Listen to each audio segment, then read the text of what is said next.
Praise the Lord. आज की संध्या इस प्रार्थना सभा में आप सबों का स्वागत है। प्रभु यीशु मसीह में इस अद्भुत महिमा की योजनाओं में जब प्रभु ने हमें रखा है, हमें प्रभु ऐसा अनुग्रह करे कि आत्मा की अद्भुत अलौकिक सहायता से हम प्रार्थना कर सकें। आइए हम प्रभु से प्रार्थना करें और इस सभा की शुरुआत करें। हमारे जीवते परमेश्वर प्रभु यीशु के समर्थ्य पवित्र नाम आपकी चमक से पाते हैं।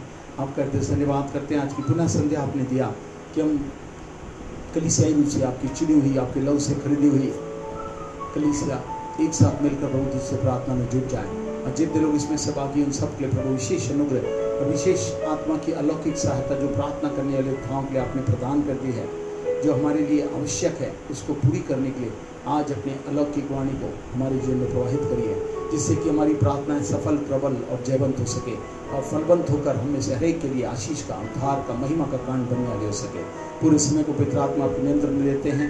लहू से हमें धोइए, शुद्ध और साफ करिए और आपकी धार्मिकता में होकर हम आत्मा की सामर्थ्य अगुवाई में अपने जीवन का संचालन कर सके। हम घटते चले जाएं और आपका नाम हमारे जीवन से ऊंचा किया सके। पूरे समय को आपके हाथों में देते हुए विनती को प्रभु यीशु के नाम से मांगते इसमें ग्रहण करें, आमीन। जबकि हम प्रार्थना में लगे हुए हैं, आइए हम बचाने के लिए प्रार्थना करें। यीशु की प्रार्थना जब भी की गई, यीशु मतलब बचाने वाला। आइए पर मिलकर गीत को गाएं, बचा ले मेरे लोगों को, बचा ले मेरे शहर को। आइए पर मिलकर इस गीत को गाएं। सब लोग ध्यान से सुन रहे हैं, ध्यान से सुने और प्रभु से कहें, हाँ प्रभु।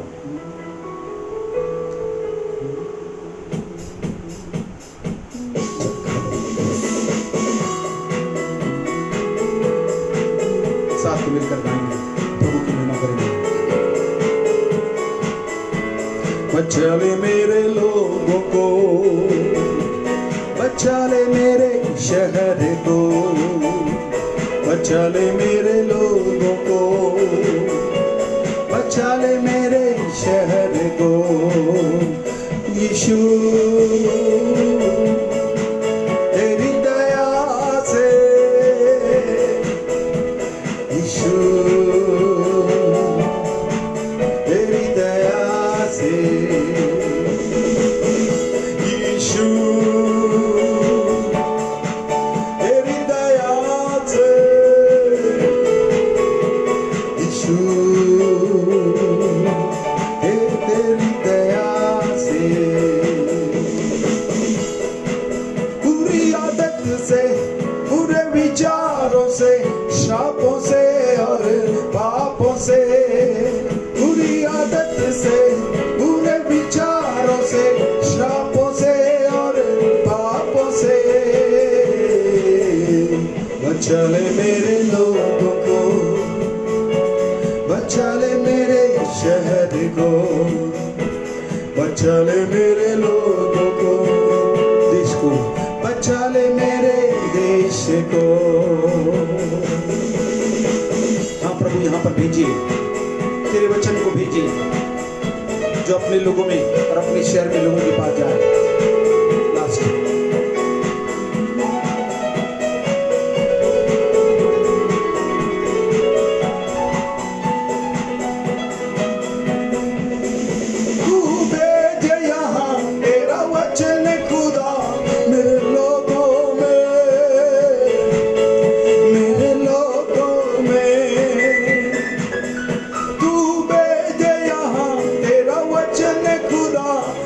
शहर में,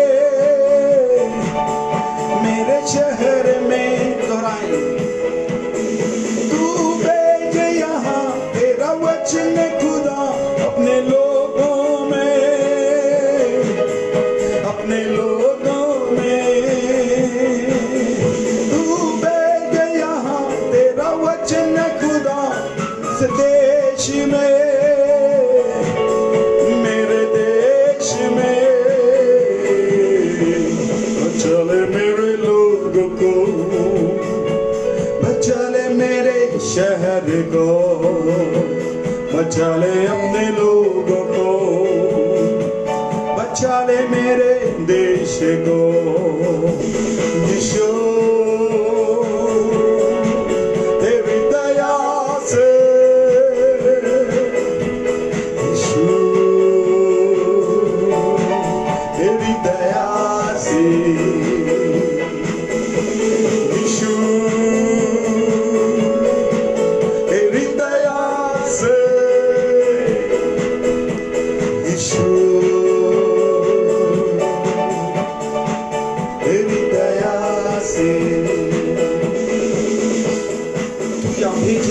तेरा आत्मा खुदा मेरे लोगों में, मेरे शहर में, अपने लोगों में, अपने देश में। आइए मिलकर गाएं, तेरा आत्मा खुदा,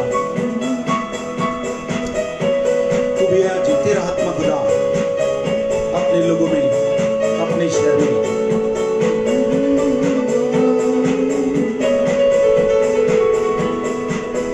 तू भेजे यहाँ तेरा आत्मा खुदा मेरे लोगों में, मेरे लोगों में। तू भेजे यहाँ तेरा आत्मा खुदा मेरे शहर में, मेरे शहर में। दोहराएं, तू भेजे यहाँ तेरा आत्मा खुदा अपने लोगों में, अपने लोगों में। तू भेजे यहाँ तेरा आत्मा खुदा मेरे देश में, मेरे देश में। बचा ले मेरे लोगों को, बचा ले मेरे शहर को, बचा ले अपने लोगों को, बचा ले मेरे देश को। यीशु तेरी दया से, यीशु तेरी दया से, यीशु तेरी दया से, यीशु तेरी दया से। तू भेजे यहाँ बेदारी खुदा मेरे लोगों में, मेरे लोगों में। तू भेजे यहाँ बेदारी खुदा मेरे शहर में, मेरे शहर में। बचा ले मेरे लोगों को, बचा ले मेरे शहर को, बचा ले अपने लोगों को, बचा ले मेरे देश को। यीशु तेरी दया से, यीशु तेरी दया से। सब मिलकर यीशु तेरी दया से, यीशु तेरी दया से। हालेलुया। इस गीत में हमने वचन, आत्मा और प्रभु के द्वारा उन अद्भुत कार्यों को जिन अंतिम दिनों में अवश्य करने की। आइए हम गीतों को मिलकर गाएं और मॉरिस के साथ मिलकर, मॉरिस प्रकाश के साथ मिलकर हम गीतों को गाएंगे और प्रभु की महिमा करेंगे। आइए इस समय हम गीतों को सुने और प्रभु की महिमा करें। Thank you Jesus, thank you Jesus. Hallelujah. आइए हम मिलकर गीत को गाएंगे कि जब प्रभु बचा ले तो प्रभु को हम पसंद आए, प्रभु किस में हम कार्य करें। Thank you Jesus.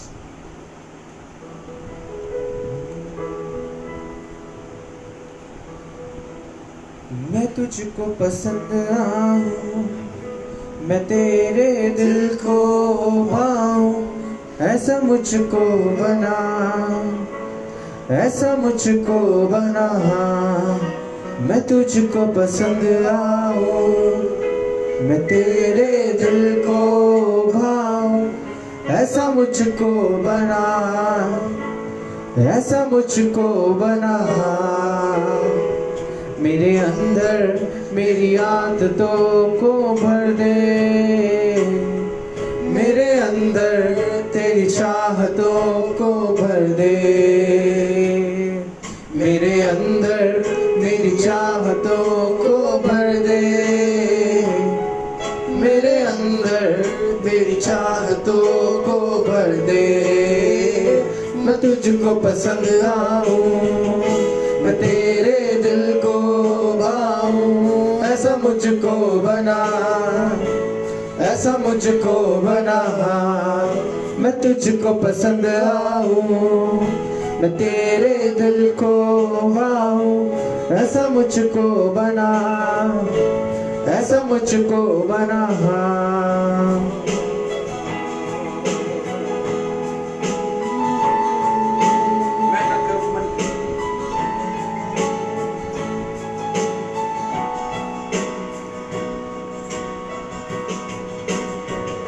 मैं ना करूं मेरे मन की, दौड़ूं तेरी मर्जी को, मैं ना करूं मेरे मन की, दौड़ूं तेरी मर्जी को, लग जाए ऐसी लत तेरी, कुछ और ना भर जाए, लग जाए ऐसी लत तेरी,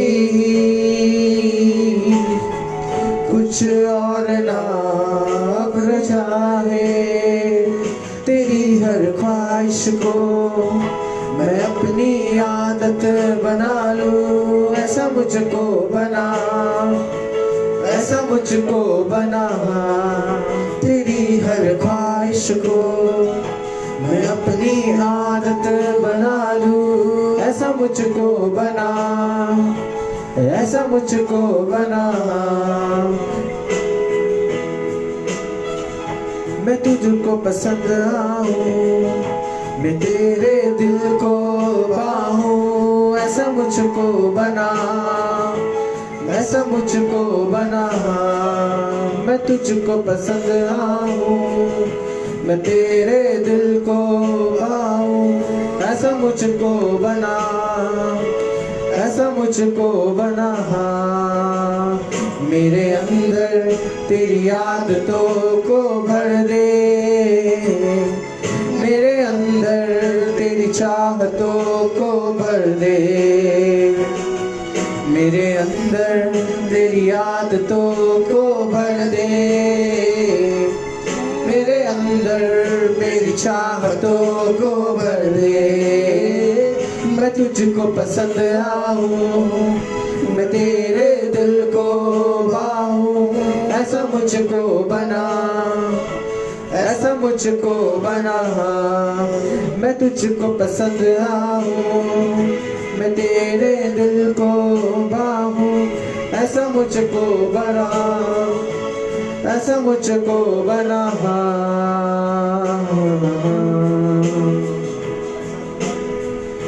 ऐसा तू भर दे, ऐसा तू भर दे, ऐसा तू भर दे मुझे, खुद सा बना दे, खुद सा बना दे, खुद सा बना दे मुझे, ऐसा तू भर दे, ऐसा तू भर दे, ऐसा तू भर दे मुझे, खुद सा बना दे, खुद सा बना दे, खुद सा बना दे मुझे, तेरी हर ख्वाहिश को मैं अपनी आदत बना लूं, ऐसा मुझको बना, ऐसा मुझको बना, तेरी हर ख्वाहिश को मैं अपनी आदत बना लूं, ऐसा मुझको बना, ऐसा मुझको बना।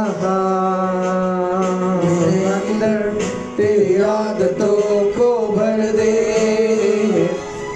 मेरे अंदर तेरी चाहतों को भर दे,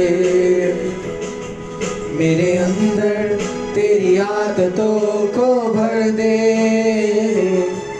मेरे अंदर तेरी चाहतों को भर दे, मैं तुझको पसंद आऊं, मैं तेरे दिल को पाऊं, ऐसा मुझको बना, ऐसा मुझको बना, मैं तुझको पसंद आऊं।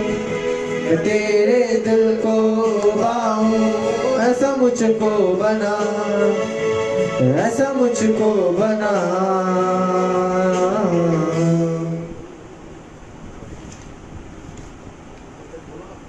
आइए हम मिलकर एक और गीत गाएंगे। तेरा उठना उठना तेरे लोगों में है, तेरा चलना फिरना तेरे लोगों में है। आइए उस गीत को मिलकर गाएं और प्रभु की महिमा करें और उसके नाम को ऊंचा उठाएं। Thank you Jesus, hallelujah. आइए हम मिलकर, जबकि प्रभु हमारे बीच में है, हमारे लिए सब कुछ करने के लिए तैयार है। हम जितनी चिंताओं और जरूरत के साथ आए हैं, प्रभु मेरे और आपके करने के लिए तैयार है। हमारे मांगने से ज़्यादा, हमारे सोचने से अच्छा देने वाला परमेश्वर है जो हमारे लिए करेगा, मेरे मांगने से ज़्यादा। प्रभु से हम मांग रहे हैं, मुझे मालूम है आज हमने वो कह दिया प्रभु आपको भाने के लिए वो करे, मगर हमको मालूम है कि जो आपको भाता है वही हमारे लिए आप करेंगे। हम बहुत कुछ चाहते हैं, 20:3 के आधार पर कहता है कि प्रभु मेरे और आपके लिए सब कुछ करने के लिए तैयार है। जो तुमने चाहा, मेरे मांगने से ज़्यादा, मेरे सोचने से अच्छा मैंने पाई है आशीष यीशु से। आइए हम धन्यवादी हृदय से प्रभु को दें। जब तक हमारा दिल प्रभु से प्रार्थना करने को चाहेगा, उसके पहले हम माने कि परमेश्वर हमारे लिए अद्भुत काम कर रहा है। Thank you Jesus. आइए मिलकर इस गीत को गाएं।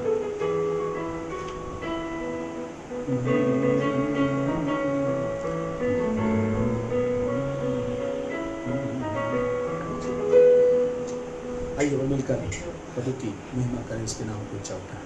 हाँ, हमने प्रभु से बहुत कुछ पाया है, अभी भी हम अद्भुत पाने जा रहे हैं। प्रभु कहता है जो तुमने चाह मांगने इसमें बिल्कुल करने के लिए तैयार हूँ। आइए इस गीत को मिलकर गाएं, अपने जीवन को उसके हवाले कर दें। उसी में हर खुशी है और उसी में जीवन की गवाही है, क्योंकि वो अच्छा हमारा प्रभु है और हमारे लिए सब कुछ करता है। आज भी बाहें फैलाकर हमें अद्भुत शांति, अलौकिक जीवन, मंजिल और सब प्रकार की आशीष को देने के लिए हमारे लिए तैयार है।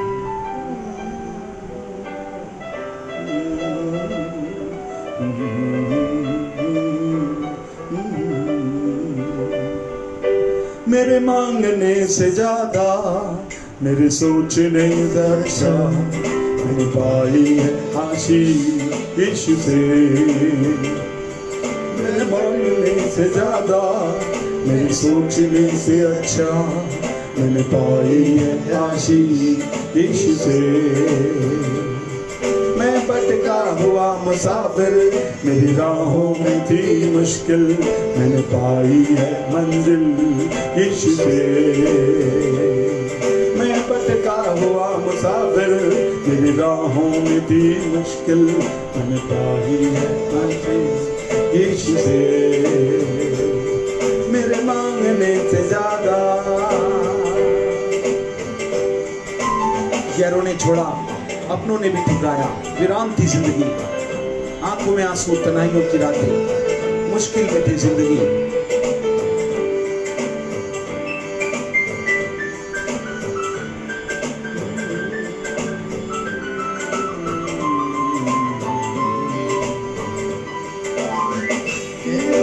छोड़ा, अपनों ने भी ठुकराया, वीरान थी जिंदगी। गैरों ने छोड़ा, अपनों ने भी ठुकराया, वीरान थी जिंदगी। आंखों में आंसू, तन्हाइयों की रातें, मुश्किल में थी जिंदगी। आंखों में आंसू, आंखों में आंसू, तन्हाइयों की रातें, मुश्किल में थी जिंदगी। तूने अपना लहू बहाया, लहू बहाया, गुनाहों को मेरे धोया, मैंने पाई है आशीष से। तूने अपना लहू बहाया, गुनाहों को मेरे धोया, मैंने पाई है माफी यीशु से। तेरे मांगने से ज्यादा,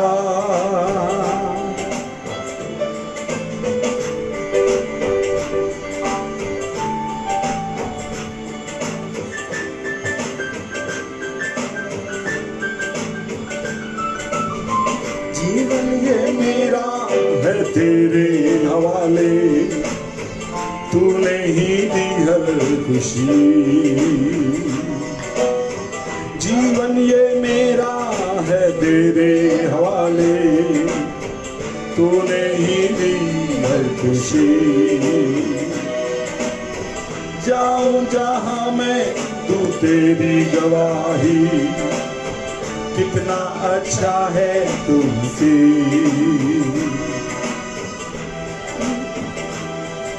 तूने बाहें फैलाई मुझको दे दी चलन,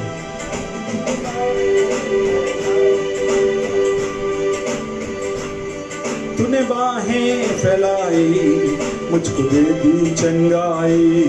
मैंने पाई है शांति यीशु से, तूने बाहें फैलाई मुझको दे दी चंगाई। मैंने पाई है शांति यीशु से। मैं भटका हुआ मुसाफिर, मेरी राहों में थी मुश्किल, मैंने पाई है मंजिल यीशु से। मेरे मांगने से ज्यादा, मेरे सोचने से अच्छा, मैंने पाई है आशीष यीशु से। तूने अपना लहू बहाया, गुनाहों को मेरे धोया, मैंने पाई है माफी यीशु से। मैं भटका हुआ मुसाफिर, मेरी राहों में थी मुश्किल, मैंने पाई है मंजिल यीशु से। मैं में फैलाई मुझको दे दी चंगाई, मैं पाई है शांति यीशु से। आइए अपनी आंखें बंद करें, प्रार्थना करें। हमारे जीते परमेश्वर प्रभु यीशु के समर्थी पवित्र नाम में आपके लहू के द्वारा पूर्ण शुद्धता और पवित्रता में होकर, आत्मा की पूर्ण अगुवाई और मार्गदर्शन में होकर प्रभु आज के समय में जितने प्रार्थना योद्धा बैठे हुए हैं, जिनकी सांसें प्रभु यीशु आप ही से चल रही हैं, अलौकिक जीवन और महिमा में जीवन का स्वरूप देने के लिए आदतों से, व्यवहारों से, विचारों से एक बड़ी तब्दीली को आज की संध्या आप देने जा रहे हैं। अनुग्रह दीजिए, सुनने वाला, मान कर चलने वाला एक अलौकिक जीवन जो आप प्रदान करने के लिए आज की संध्या हमारे बीच में उपस्थित हो गए हैं। हमारी स्तुति, आराधना और भेंटों को आपने ग्रहण किया है, जिसमें प्रभु मांगने से ज़्यादा आपने दिया है, जिसमें माफ़ी भी दी, मंजिल भी दी और नया स्वरूप भी दे दिया। हम आपका धन्यवाद करते हैं प्रभु। आपको सराधन जलाल देते हैं, पूरे समय को पवित्र आत्मा आपके नियंत्रण में देते हैं। सुनने वाले को सुनने वाले काम, मानने वाला हृदय और चलने वाला जीवन अलौकिक रूप से प्रदान कीजिए।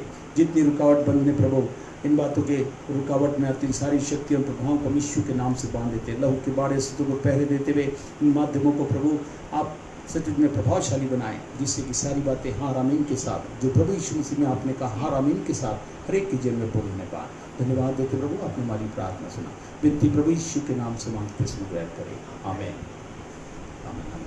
आइए मिलकर प्रभु को हमें पढ़ेंगे बाइबल में से। मैं चाहूँगा प्रार्थना का सब्जेक्ट है, जल्दी देखें। लूका समाचार 8-18 अध्याय की पहली आयत पढ़ें। Luke chapter 18 verse 1।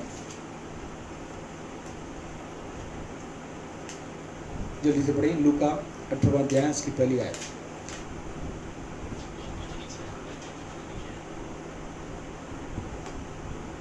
Luke chapter 8:1। फिर उसने इसके विषय में कहा कि नित्य प्रार्थना करना और हियाव न छोड़ना चाहिए। उसने यह दृष्टांत कहा। आपको मालूम है प्रभु यीशु मसीह दृष्टांतों से होकर बातों को बताया करते थे। प्रार्थना, नित्य प्रार्थना करना और हियाव न छोड़ना चाहिए। नित्य प्रार्थना में लगे रहो। प्रभु ने हर समय का प्रार्थना जीवन की श्वास है। मसीह जीवन की श्वास प्रार्थना का जीवन है। भोजन परमेश्वर का वचन है जो मिल रहा है, और जल जो है वो पवित्र आत्मा है। ये तीनों हमारे बीच में उपस्थित हैं, जिसमें होकर हम अपने जीवन से जीवित परमेश्वर के गुण गा रहे हैं।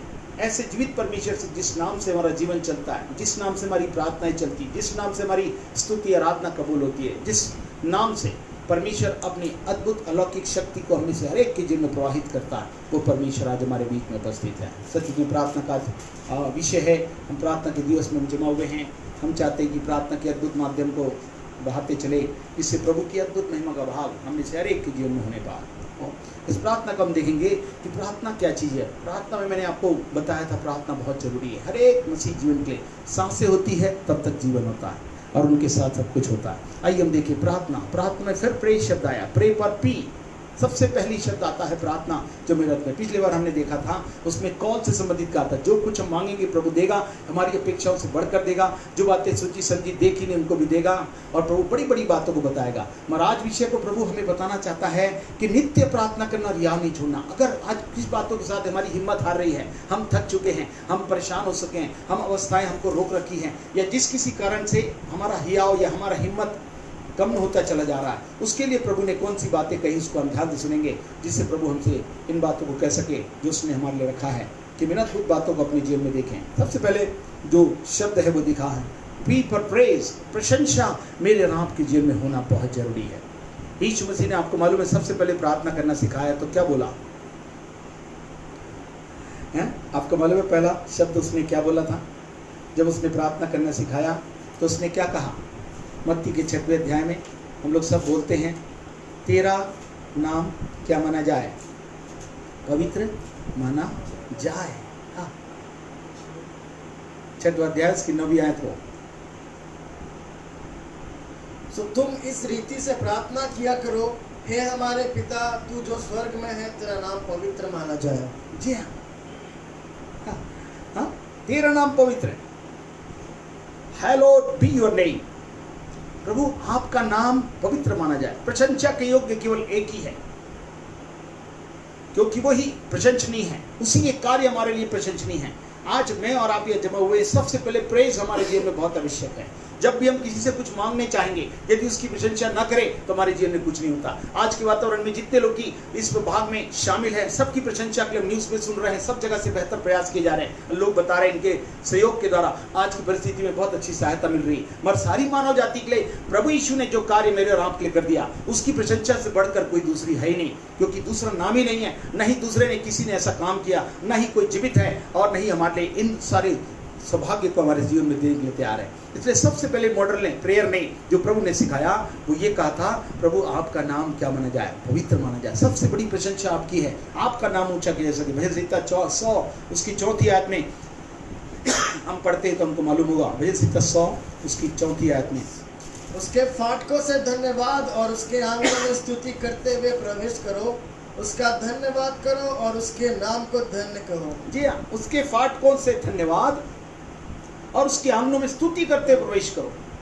और उसके नाम को धन्य कहो। मैं और आप सबसे पहले धन्यवाद के साथ उसकी प्रशंसा करने, इसमें क्या हो? उसके फाटकों में धन्यवाद के साथ प्रवेश करो और आंगनों में क्या करो? स्तुति करो। मैं और आप जितनी भी स्तुति प्रशंसा करें और जितना भी धन्यवाद करें वो कम है। प्रभु हमसे चाहता है, Thanksgiving and praise must go together in our life. हमारे जीवन में धन्यवाद, स्तुति, प्रशंसा हमारे जीवन में सदा होती रहे। दूसरी आयत में लिखा है, आनंद से यहोवा की आराधना करो और जय जयकार के साथ उनके सन्मुख आओ। हम प्रभु की प्रशंसा जितनी भी कर लें वो कम है, क्योंकि वो प्रशंसा के योग्य है। उसने जो कार्य मानव जाति के लिए उद्धारकर्ता के रूप में, जीवनदाता के रूप में, चमत्कार करने वाले के रूप में, परिवर्तन करके नई सृष्टि बनाने वाले के रूप में मेरे और आप के लिए कर दिया, उसे किसी ने नहीं किया। यदि आप बाइबल में पढ़ें तो भजन संहिता 22वां भजन उसकी 30वीं आयत में बहुत ही अच्छी बात लिखी है, जो परमेश्वर कहता है। ध्यान से सुने, 22:3 उसकी सेवा करेगा। नहीं, 22:3 साम 22 उसकी 3रा वचन, परंतु है तू जो इज़राइल की स्तुति के सिंहासन पर विराजमान है, तू तो पवित्र है। जी हाँ,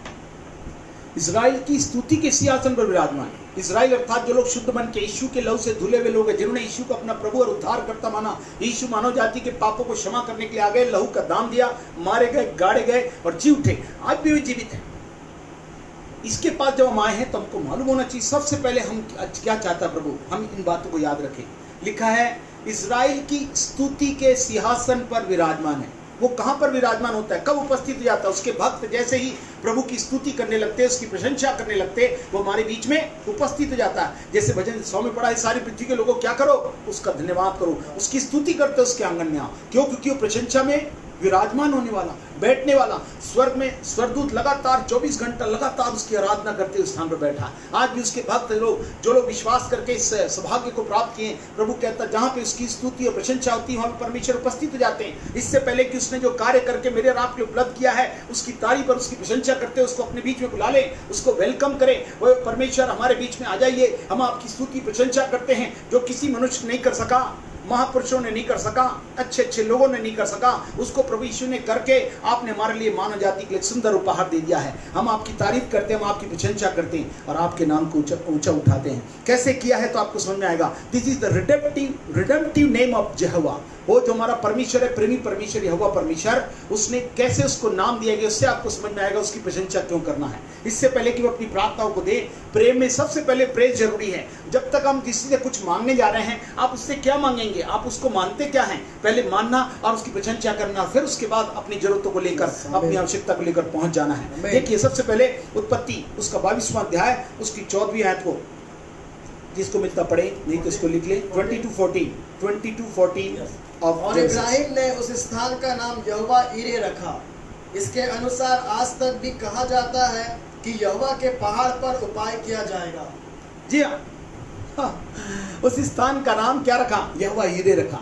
हाँ, ईरे रखा क्यों? क्योंकि आज तक लिखा है, क्या होगा, वचन भी लिखा है, यहोवा के पहाड़ पर उपाय किया जाएगा। परमेश्वर जहां भी परमेश्वर के पास जो भी यीशु के नाम से परमेश्वर की प्रशंसा करने लगते, परमेश्वर उनके लिए उपाय करते हुए, यहोवा जायरे, God is our provider, उपाय करने वाला परमेश्वर है। वो कहता मैं उपस्थित होने जा रहा हूँ। हम सब प्रार्थना कब करेंगे, किस विश्वास से? वो उपाय करने वाला, इसलिए हम अपनी प्रार्थनाएं करते हैं। तो मान लीजिए यहोवा जायरे प्रशंसा के योग्य है। निश्चित रूप से मानते, परिस्थितियां कैसी भी क्यों ना हो, परमेश्वर मेरे आपके लिए सब कुछ करने के लिए तैयार है। हमें मानकर ये मानना है, उसकी तारीफ में, उसकी प्रशंसा में हम कहेंगे तो हम विश्वास के साथ फिर अपनी आवेदनों को, अपनी जरूरतों को, अपनी आवश्यकताओं को रख सकते हैं, क्योंकि वो उपाय करने वाला। जब किसी मानवता से, समाज से, डॉक्टरों से और शासन से और किसी शक्ति से नहीं हो सकता, जो दवाइयों से नहीं हो रहा, वो काम प्रभु यीशु से हो सकता। प्रभु ने कहा था जो काम तुम नहीं कर सके, उस काम को पूरा करने के लिए मैं आ गया और मैंने इस कार्य को पूर्ण कर लिया। आज मैं जीवित रूप में अपने भक्तों की प्रशंसा में मैं उपस्थित होकर अपनी शक्ति को दिखाने के लिए आज तुम्हारे बीच में उपस्थित हूँ। और जितने भक्त प्रार्थना के साथ इसमें जुड़े हुए हैं, अपनी सांसों को चला रहे हैं, वहां प्रभु अद्भुत महिमा के भाग को उनके जीवन में उपाय के साथ, उपलब्धता के साथ मुहैया कराकर मेरे राम के लिए सब कुछ देने जा रहा है। इसके विषय में बोले तो बहुत लंबा है, मगर इतना ही समझ जाइए, परमेश्वर जहां कोई उपाय नहीं हो सकता वहां पर प्रभु रास्ता निकालता है। वो कैसे अब्राहम के लिए वो इसहाक को बलिदान के दिया था, मगर कैसे मेमना उसके लिए उपलब्ध कराया, परमेश्वर ने उस कार्य को उसको ग्रहण किया और उसे पसंद आ गया, वो आज आशीष का मूल बन बैठा है। वैसे ही हम सब इन आशीषों के साथ अपने जीवन में आधारित हो जाएंगे और सब लोग धारा किनारे हमसे पूछेंगे कैसे तुमको ये जीवन मिला, कैसे ये उपलब्धता हुई है, तो हम बताने पाएंगे यीशु सब कुछ है। और जब लोग विश्वास करके वो प्रभु को ग्रहण करेंगे, उनका उद्धार हो जाएगा और वे भी नरक की आग से बचकर स्वर्ग में जाने वाले बन सकेंगे। ध्यान से सुने, ये प्रशंसा की हमारे जीवन में जब भी हम प्रार्थना करते हैं उसके पहले प्रशंसा करना अनिवार्य है। दूसरी बात हम देखें, निर्गमन में चले, उसका 15वां अध्याय उसकी 26वीं आयत, एक्सोडस चैप्टर 15 वर्स 26 पढ़े कि यदि तू अपने परमेश्वर यहोवा का वचन तन मन से सुने और जो उसकी दृष्टि में ठीक है वही करे और उसकी आज्ञाओं पर कान लगाए और उसकी सब विधियों को माने, तो जितने रोग मैंने मिस्रियों पर भेजा है उनमें से एक भी तुझ पर ना भेजूंगा, क्योंकि मैं तुम्हारा चंगा करने वाला यहोवा हूँ। क्योंकि मैं तुम्हारा चंगा करने वाला यहोवा हूँ। यहोवा परमेश्वर, गॉड द फादर है ना, वो प्रेमी परमेश्वर ने मेरे और आपके लिए ऐसा किया है। क्यों? जितनी विपत्तियां, जितने रोग मिस्रियों पर भेजे हैं, है ना, आज जितनी सारी बीमारियां आ रही हैं, इनसे बचाने वाला कौन है? लिखा है उसमें से एक भी तुम पर ना भेजूंगा, तुमको कोई भी छूने नहीं पाएगा, कोई भी बातें परेशान नहीं करेंगी। आज किसी भी तरीके से आदमी कहीं भी जा रहा है, बहुत परेशान है, कोई कुछ चाहता भी है तो भी परेशानी से जूझ रहा है, उसको लगता कहीं कोई प्रभाव ना हो जाए, मगर प्रभु अपने लोगों को वादा करता, मेरा नाम यहोवा राफा है, चंगा करने वाला है। हो यहोवा ईरे, उपाय करने वाला तो ही है, मगर उसके साथ साथ चंगा करने वाला। उपाय के साथ साथ चंगाई जरूरत हो गई है। लोग चंगे होना चाहते, लोग बचे रहना चाहते, लोग सुरक्षित रहना चाहते, बराबर शासन को भी मान रहे हैं, उसके बावजूद भी प्रभाव बढ़ता ही जाता है। कभी कभी ये बातें समझ में नहीं आती है, कब तक चलेगा, मगर प्रभु कहता मैं यहोवा राफा बनकर आऊंगा और उन लोग को छूने नहीं दूंगा, कोई बीमारी, किसी बात का प्रभाव तुमको छू नहीं पाएगा। मैं आग की पुतली के समान तुम्हारी रक्षा करूंगा। जितने मुझ पर विश्वास करते और इस सच्चाई के साथ कि प्रभु यहोवा राफा परमेश्वर है, चंगाई के लिए उसने अपने जीवन का सब कुछ मेरे राम के लिए कुर्बान कर दिया। कोड़े खाए, सब प्रकार के कोड़े, सब प्रकार की बीमारियों और हवाओं और प्रभावों से बचाने के लिए इतने कोड़े खाए और सच में कांटों का का ताज, हाथ और पैरों को टुका लिए कि और लहू का दाम दे दिया कि जितने भी रोग या बीमारियां या प्रभाव किसी भी नाम से किसी तरीके से आए वो तुमको छूने भी नहीं पाएंगे। ओ वो तुम्हारे पास से गुजर जाएंगी। मैं तुम्हारे तरफ लहू के बाड़े और शत्रु के पहरे को तुम्हें देता हूँ। जो कार्य मैंने लहू के दाम के रूप में दे दिया उसमें कोई बीमारी किसी प्रकार का प्रभाव तुम्हें छूने नहीं पाएगा। ये यहोवा राफा है। आइए और परमेश्वर के नाम को देखें। वो नाम इस बात को बताता है वो प्रशंसा के योग्य क्यों है। अरे कितनी तारीफ करेंगे, वो है क्या। मैं तो आपको नाम के साथ प्रमाणित कर रहा हूं। नाम कब दिया जाता है, जब वो प्रमाणित हो जाता है। आज परमेश्वर चंगा करने वाला है। आज जो आपके सामने खड़ा होकर बोल रहा है ये भी खुद चंगा हो गया था। डॉक्टर ने तो 12 घंटे 24 घंटे 48 घंटे दे दिए थे, पर प्रभु ने मेरे सारे पाप अपराधों को क्षमा करते हुए एक नई जिंदगी दिया। मुझे इस बात को बताने के लिए दे दी कि वह राफा चंगा करने वाला। लोगों ने आशा खो दी थी, पता नहीं क्या क्या बोला था और किन किन बातों को किया था, मगर उसके बावजूद भी प्रभु यीशु ने मुझे जिलाया, कहने के लिए कि यीशु प्रभु यहोवा ये कौन है, यहोवा राफा है, वो चंगा करने वाला है। वो पुनरुत्थित जीवन दिया कि आज मैं उसकी अलौकिक जीवन को जो देखकर मैं बता सकूं कि यहोवा राफा परमेश्वर आज भी जीवित है। इसके आगे हम जब चले तो हम देखेंगे कि किस प्रकार से मेरे और आपके लिए अद्भुत काम करता है। इसी के 17वें अध्याय उसकी 15वीं आयत, एक्सोडस 17:15, निर्गमन 17:15। तब मूसा ने एक वेदी बनाकर उसका नाम यहोवा निसी रखा। यहोवा निसी, यहोवा निसी। यहोवा निसी का मतलब क्या होता है? द लॉर्ड कौन है? The Lord is our victorious banner, है ना, जय का झंडा है। यहोवा निसी का मतलब, आप लोग गीत गाते हैं हम लोग, यहोवा निसी, यहोवा निसी, यहोवा निसी, धन्य तेरा नाम, धन्य धन्य धन्य तेरा नाम। ये क्या करने वाला है? हाँ जी, जय दिलाने वाला परमेश्वर है। प्रभु कहता हर परिस्थिति में तुम्हें जय दूंगा। अमालेकी जो सबसे जायंट थे, सबसे दानों जैसे लोग थे, जहां पर प्रभु के लोग जब चल पड़े, प्रभु ने कहा कोई अमालेकी तुम्हारा कुछ नहीं कर पाएगा। आज जीवन में कोई बातें आपको पराजित करना चाहती हैं, नहीं हम तुमको ये कर देंगे। चाहे कोई भी बात हो, चाहे किसी भी तरीके से कोई परिस्थितियां, किसी भी नाम से, किसी भी पहचान से, किसी भी चिप से, किसी भी प्रभाव से तुम्हारे जीवन में घुसने का प्रयास कर रही हो, उससे बचाने वाले का नाम जो जय के साथ मेरे को और आपको ले चलेगा वो है यहोवा निसी। यहोवा निसी वही हमारा विक्टोरियस बैनर है, वो जय का झंडा है। इस जय के झंडे से उसने सारी चीज को हरा दिया है। वो संसार को जीत लिया है। संसार में कुछ भी हो जाए मगर विजेता बनकर प्रभु यीशु मसीह में जो अमय है वो इस संसार में उससे बड़ा है। पहला यूहन्ना है ना 5:4 के आधार पर आज भी परमेश्वर मेरे राम के वादा करता है। यहोवा निसी बनकर मेरे को और आपको जय के साथ ले चलेगा। सब प्रकार की विरोधी अवस्था, विरोधी परिस्थिति, चाहे वो तन की हो, मन की हो, धन की हो, संबंधों की हो, किसी की भी क्यों ना हो, प्रभु कहता है उसमें वो जय के साथ ले चलेगा। आगे हम पढ़ेंगे तो लेविस्ता में चले, लेविटिकस चैप्टर 20 वर्स 8। जल्दी देखिए, प्रशंसा के मैं बता रहा हूं, जितने लोग को जरूरत है कि प्रभु उनका जय बने तो प्रभु करेगा। यहां पर देखिए क्या लिखा है, 20:8, लेविस्ता 20वां अध्याय की 8वीं आयत, लेविटिकस चैप्टर 20 वर्स 8। तुम मेरी विधियों को मानना और उनका पालन भी करना, क्योंकि मैं तुम्हारा पवित्र करने वाला यहोवा हूं। इंग्लिश में लिखा सैंक्टिफिकेशन, शुद्ध करने वाला। आज बिना शुद्धता के कुछ भी नहीं चल रहा है। सब लोग बेहतर प्रयास कर रहे हैं। शुद्धता के लिए मास्क पहनना जरूरी है, शुद्धता के लिए हाथों को धोना जरूरी है, शुद्धता के लिए अपने जीवन में सबका प्रयोग करना बहुत जरूरी। इवन पानियों में भी सब प्रकार का प्रभाव हो चुका है। तो लोग कहते हैं शुद्धता जरूरी है, बॉइल करिए और फिल्टर पीजिए और ये करिए वो करिए, मगर प्रभु कहता है मैं इन सारी परिस्थितियों में शुद्ध करने वाला, मेरा नाम ही क्या है? यहोवा मैं कादेश। इसका मतलब होता है सैंक्टिफायर। हाँ, जो क्या करने से, हाँ, कि यदि हम अपने आप को समर्पित कर दे, कॉन्सिक्रेट कर दे। ये लिखा जितनी बातें मैं तुम्हें बताता हूं उसे मानो और उसके अनुसार तुम अपने आप को पवित्र रखो, तो ये कोई भी बातें तुम्हें छू नहीं पाएंगी। तुम शुद्ध के शुद्ध रहोगे, कोई बातें तुम्हें किसी प्रकार से ग्रसित नहीं करेगी। अब तुम्हें ऐसा हो गया, अब तुम्हारे साथ वैसा हो गया, अब तुमको लग रहा है ये हो जाएगा, ऐसी कोई भी बात तुमको छूने नहीं पाएगी। प्रभु मेरे को और आपको शुद्ध रखेगा। ओ सच में लिखा है, ओ प्रभु शुद्धता के लिए ओ उसका नाम यहोवा क्या बना? मक्कादेश। इसका मतलब यहोवा पवित्र करने वाला परमेश्वर है। वो चाहता अपने लोग को शुद्ध। लिखा है जितने मन के शुद्ध हैं वे ही परमेश्वर को देखने पाएंगे। अब जबकि प्रभु का आना बहुत निकट है, प्रभु चाहता हम ये पाएं कि जो हम प्रार्थना कर रहे हैं प्रभु शुद्धता के साथ हमको देखने पाए। जितनी बातें शुद्ध करने वाली, चाहे विचारों से, चाहे हृदय से, चाहे व्यवहारिकता से, चाहे संबंधों से, यीशु के नाम से सारी ये शुद्धता की बातें जाती रहें। और हम प्रशंसा करते प्रभु इसकी शुद्धता देने वाले आप हैं और आप ही सब बातें शुद्ध करती हैं। सत्य को जानोगे, सत्य तुम्हें आजाद करेगा, वो शुद्ध कर देगा। जो वचन मैंने तुम्हें कहे उनके द्वारा तुम शुद्ध हो। यीशु के नाम से इन वचनों को सुनने के साथ जितने विश्वास कर रहे हैं, यीशु के नाम से जितनी शुद्धता ने और सब प्रकार की बातों ने आपका शुद्धता बना दिया है। हृदय को, विचारों को, व्यवहारिकता को यीशु के नाम से वो चीज शुद्ध जाए, क्योंकि यहोवा में कदेश हमारा उतर आया है, वो हमारे साथ है। हम उसकी प्रशंसा करते हैं, उसकी तारीफ करते हैं। आइए हम एक और नाम पढ़े उसके जल्दी से, वो न्यायों की पुस्तक, न्यायों उसका 6वां अध्याय उसकी 23 और 24 आयत। न्यायों जजेस चैप्टर 6 वर्स 23-24 पढ़ें। 6 का 23-24, चैप्टर 6 23-24।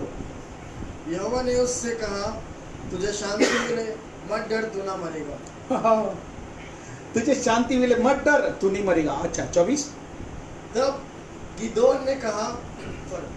गिदोन ने वहाँ यहोवा की एक वेदी बनाकर उसका नाम यहोवा शालोम रखा। हाँ, उस वेदी बना, यहोवा शालोम, उसका नाम है यहोवा शालोम। शालोम मतलब शांति का राजकुमार। हम लोग गीत गाते हैं, शांति का राजकुमार यीशु ही खुद शांति है। जिसकी हम आराधना करते वो शांति का राजकुमार बन गया है। वही यहोवा शालोम था, वो शांति जो मनुष्य को पृथ्वी पर परेशान करने वाली थी। मनुष्य की शांति खो चुकी थी, अशांति से भर गया था। उस समय यीशु शांति देने, लिखा जो दुनिया शांति नहीं दे सकती वो शांति देने के लिए आया। आज भी प्रभु यीशु में अलौकिक शांति देने आए। उसका नाम इसलिए है क्योंकि इसके नाम में ही लिखा है वो यहोवा कौन है? शालोम, शांति का देने वाला। आज मनुष्य लिखा है शांत बनी तन का जीवन है। सबसे पहले यह शांति मनुष्य को क्या कर रही है? अव्यवस्थित कर दी है। सब कुछ उसका हिल गया है।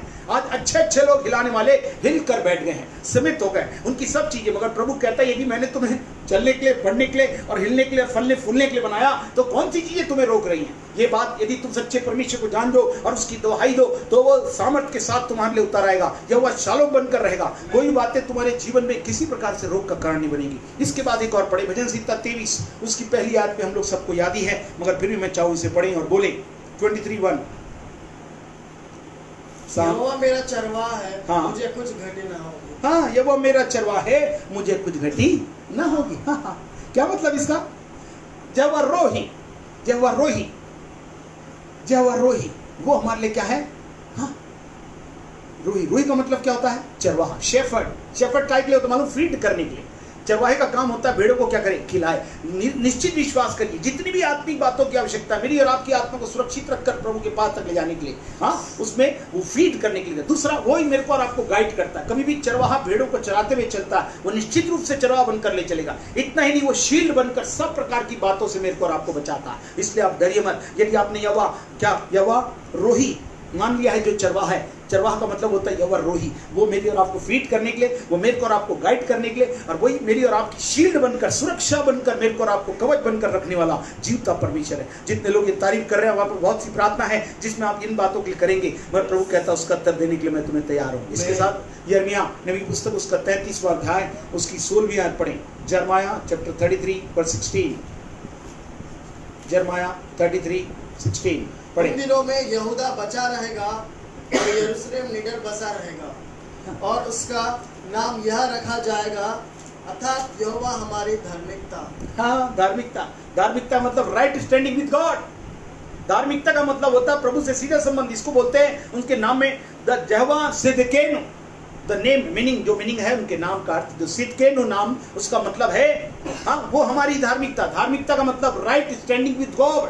यदि आज हम यीशु मसीह पर विश्वास कर रहे हैं और उसकी आत्मा में होकर हमारा संबंध सीधे सीधे परमेश्वर से है, इसलिए मेरे को और आपको अपने जीवन में बचने के लिए और सेफ रूप से ड्वेल करने के लिए डरने की घबराने की जरूरत नहीं है। हाँ, बचाने वाला उसका नाम है जीसस मीन सेवियर। और दूसरा वो ड्वेल सेफ, जो मेरे स्थान पर बैठा रहेगा, परम प्रधान के छावे स्थान पे, वो सुरक्षित रहेगा।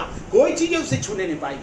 आज प्रभु मेरे को और आपको सेफली अपनी जगह पर सुरक्षित रखेगा। उसमें कोई बातें मेरा और आपका कुछ नहीं बिगाड़ सकेंगी। प्रभु स्थान को, जिस स्थान पर महिमा का निवास, परमेश्वर का निवास होता है, वहां पर सुरक्षा होती है, क्योंकि यहोवा हमारी धार्मिकता बन गया है। वो यहोवा सिदकेनु बनकर हमारे लिए क्या कर लिया? हमारा उद्धारकर्ता बना है, बल्कि हमारी सुरक्षा का भी स्थान बना हुआ है। और एक बात पढ़ेंगे, इज़िकियल नबी की पुस्तक उसका 48:35। इज़िकियल 48:35 जल्दी से पढ़ें। अभी हम प्रशंसा में हम प्रार्थना शुरू करने वाले हैं। हाँ, 48:35 पढ़े जल्दी से, लास्ट वर्स। इज़िकियल 48:35। नगर की चारों ओर अलंगों का घेरा 18,000 बांस का हो, यस। और उस दिन से आगे को नगर का नाम यहोवा शम्मा रहेगा। Jehovah Shammah means the Lord is present in our midst. आज सब लोग जाते हैं, ओ प्रभु हमारे बीच में रहे, है ना? प्रभु कहाँ रहता है? प्रभु अपने भक्तों के बीच में उपस्थित हो जाता है। बोलते थे क्यों? क्योंकि उसका नाम यहोवा शम्मा है। जो लोग उसको मान लेते हैं उसका नाम है, क्या नाम है? अभी हमने पढ़ा, यहोवा शम्मा मतलब who is present all of time, हमारे जीवन के कैसा भी समय क्यों ना हो, कोई परिस्थिति कैसी भी क्यों ना हो, उसमें उपस्थित रहकर मेरा और आपका साथ देने वाले का नाम है यहोवा शम्मा। इसलिए उसकी प्रशंसा करना जरूरी है। प्रार्थना में सबसे पहली बात, जिसको चाह रहे हैं कि आप कोई तो मेरे साथ रहे। आज संबंधों में तनाव हो गया, कोई ड्यूटी में अटका, कोई बाहर अटका, कोई वहां पर है, घर के लोग भी कोई यहाँ पे, कोई देश में है, कोई प्रदेश में है, बहुत दूरियों में है। आज समस्या ने उनको अकेला छोड़ दिया है, सबका अपना होते हुए भी दूर हो गए। मगर जिसके पास परमेश्वर होता है उसके पास सब कुछ होता है, क्योंकि परमेश्वर उपस्थित होते हैं और अपनी उपस्थिति में हमें सब प्रकार की अलौकिक इमानुएल बनकर सहायता देते हैं। प्रभु ने कहा सब तुम्हें छोड़ दे तो छोड़ दे, ना मैं तुम्हें छोड़ूंगा और न त्यागूंगा, बल्कि जगत के अंत तक मैं तुम्हारे साथ रहूंगा। इमानुएल मतलब God is with us, God is present on it. वो आत्मा में होकर आज उपस्थित रहता है। उसने कहा मेरा जाना अच्छा है, मैं पवित्र आत्मा में होकर, पूरा परमेश्वर Emmanuel God is with us in the spirit, आत्मा में, पवित्र आत्मा में होकर मेरे और आपके बीच में उपस्थित है। मेरे और आपके सुंदर सौभाग्य है कि मैं और आप इसका लाभ उठा सकते हैं। यदि मैं और आप मान रहे हैं तो परमेश्वर बड़ा काम करने के लिए तैयार। ये प्रशंसा के शब्दों के साथ मेरे को लगता है इसके बाद जितनी प्रार्थना है सब उत्तर मैं आपको दे रहा हूं कि जिससे आप प्रार्थना रखेंगे, इसको मालूम होना चाहिए उसके पास सब कुछ है। वह समय उपस्थित रहकर सब कुछ करने वाला परमेश्वर है। इसलिए हमने नाम के साथ मैंने आपको सब बात बता दिया। ये आज भी हमारे लिए उपस्थित है और सबसे बड़ी बात तो उपस्थित है, तो हम क्या करें? प्रभु कहता पहला पी फॉर प्रेज, अब आर शब्द आता है प्रे में, दूसरा आर फॉर रिपेंट, हाँ पश्चाताप करने। प्रभु यीशु ने पहले प्रचार किया, यूहन्ना 30वां दिन में प्रचार किया, सबने कहा क्या करो? मन फिराओ, क्योंकि स्वर्ग का राज निकट है। सच प्रभु का आना बहुत निकट है, अंतिम दिन है, ये खराब है, वो खराब है, पता नहीं क्या हो रहा, उससे परेशान मत होइए। आप एक बात करिए, प्रभु मैं पश्चाताप करता हूं अपने जीवन से, अपनी गलतियों को, अपने पापों को, अपराधों को और अधर्मों को मैंने जाने में अनजाने में, बताकर नहीं बताकर, छिपाकर कैसे भी किया है प्रभु, उसकी क्षमा मैं चाहता हूं। यदि आप कहेंगे तो प्रभु सब कुछ करेगा। This is the integral part of prayer, एक आंतरिक प्रार्थना का भाग है। ध्यान से सुनिए, इसमें मैं चाहूंगा इसे पढ़े, भजन संहिता 139 139 साम वर्सेस 23 एंड 24। सब लोग खोल लेंगे भजन संहिता 139 की 23 और 24। परमेश्वर मुझे जांच कर जान ले, मुझे परख कर मेरी चिंताओं को जान ले, और देख कि मुझ में कोई बुरी चाल है कि नहीं, और अनंत के मार्ग में मेरी अगुवाई कर। जी हाँ, यहाँ पर दाऊद ने कैसी प्रार्थना की, ध्यान सुनिए। जो परमेश्वर के मन का व्यक्ति था, बोलते ना कभी मन का व्यक्ति ना बराबर प्रार्थना करता, उसको मालूम है इसके मन में क्या है। आप ध्यान से सुनिए, इसने कौन सी प्रार्थना की? हे परमेश्वर मुझे जांच कर जान ले। ऐसा कोई नहीं कहता, जो एक दूसरे को जानता है, तो मुझे जांच कर जान ले और मुझे परख कर मेरी चिंताओं को जान ले। हाँ, चिंता को भी जान ले प्रभु, पहले जांच कर जान ले। फिर लिखा है मुझ में कोई बुरी चाल है कि नहीं, और अनंत के मार्ग में क्या कर, अगुवाई कर। प्रभु ये बात क्या बताना चाहते हैं मालूम है आपको? प्रभु चाहते हैं हमारे हृदय से जितनी भी बातें हैं उससे संबंधित, उसको प्रभु के सामने खोल कर कहना है। पवित्र आत्मा, ध्यान से सुनिए, पवित्र आत्मा इन दिनों में जो उपस्थित है, परमेश्वर जो साथ देने वाला है, जिसकी हमने प्रशंसा की, वो क्या करेगा? ये प्रार्थना करने लगा, प्रभु मुझे जांच कर जान ले, अभी कोई बात है तो उसे दूर कर, कोई मेरी चिंता प्रभु है ना, मेरी चिंताओं को जान लीजिए, मैं किस बात पे चिंतित हूँ। प्रभु ने कहा तो मेरी चिंताओं को, अपनी चिंताओं को मुझ पर डालो, मुझे तुम्हारा ध्यान है। और जब ऐसा कर रहे हैं, और तीसरी बात लिखा है कोई बुरी चाल है कि नहीं, और अनंत के मार्ग में अगुवाई करो। प्रभु देख कोई बुरी चाल है तो बता दे प्रभु, मैं अपनी गलती मानता हूँ, अपने पापों और अपराधों को मान ले हृदय से। हाँ, या कोई भी व्यर्थता या दुष्ट कार्य हमने किया है, हर्टफुल, हमने किसी को भी किसी तरीके से, कोई भी रास्ते से किसी को भी क्या किया है, हेलो ध्यान से सुने, हाँ दुखित कर दिया, परेशान कर दिया। पवित्र आत्मा आपको दोष देकर ये नहीं बोलेगा तुमने ये किया, पवित्र आत्मा बताता जरूर है, मगर वो इसलिए नहीं कि आपको कंडेम करे, ध्यान से सुनिए, बट आपको कन्विक्ट करने के लिए, आपको कायल करके, आपको करेक्ट करने के लिए पवित्र आत्मा इन बातों को बताता है। इन अंतिम दिनों प्रभु इस जनताओं को मुख बनाया है, जहां परमेश्वर साफ साफ बातें कर रहा है। प्रभु कहता है जो ही अपनी गलतियों को मान लेता है और छोड़ देता, उस पर दया की जाएगी। अपने अपराधों को मान ले और छोड़ दे तो दया की जाएगी। यदि अपने पापों को मान ले तो हमारे पापों को शुद्ध करने में विश्वासियों के धर्मी है, क्योंकि उसी मसीह ने अपना लहू हमारे लिए उपलब्ध कर रखा है ना। यीशु ओ प्रभु हमारे लिए क्या है, हमारे हृदय को साफ करने के लिए तैयार है। लिखा है यदि हम अपने हृदय से पाप की और कहें प्रभु मैंने पाप किया, तो यीशु का लहू हमें सारे पापों से क्या करता है, शुद्ध करता है। पहले यूहन्ना 1:7-9 में पढ़े, वो सब कुछ करने के लिए शुद्ध करता, सारे प्रभावों से मुक्त कर देता। आज भी हृदय में कोई सी बात जिसे बोल नहीं सके, मगर आप पापी हैं, प्रभु से क्षमा मांगे, प्रभु मेरे पाप, प्रभु कहता है क्षमा करने के लिए तैयार हूं। इतना ही नहीं, प्रभु एक और बात कहता है, वो मेरे को और आपको पवित्र आत्मा कायल करके मेरे को और आपको सुधारना चाहता है, करेक्ट करना चाहता है, कंडेम नहीं करना चाहता। नहीं तो यहाँ कोई भी नहीं रह सकेगा, क्योंकि एक भी धर्मी नहीं, कोई भी नहीं, मगर प्रभु सबका अवसर इसलिए दे रहा है कि हम जांच कर जान ले, जैसे दाऊद ने प्रार्थना की। आज जितने लोग प्रार्थना कर रहे हैं अपने जीवन में इन बातों को देखें और कहें प्रभु। यदि आप पढ़ें इब्रानियों उसका 4 अध्याय उसकी 15 और 16 आयत है, यहाँ बहुत अच्छी बात है। प्रभु वहां पर बैठकर मेरे और आपके क्या कर रहे हैं, 4 का 15 और 16 क्या लिखा, पढ़ें। क्योंकि हमारा ऐसा महायाजक नहीं जो हमारी निर्बलताओं में हमारे साथ दुखी ना हो सके, वरन वह सब बातों में हमारी राय परखा तो गया, परखा तो गया, तू भी निष्पाप निकला। हाँ जी, लिखा हमारा महायाजक है जो हमारी निर्बलता में हमारे साथ दुखी ना हो सके। हमारे साथ परखा तो गया मगर क्या निकला? निष्पाप निकला, है ना। इसलिए प्रभु अनुग्रह का सिंहासन, ध्यान से सुनिए, Jesus Christ is sitting in the throne of grace. काय के लिए?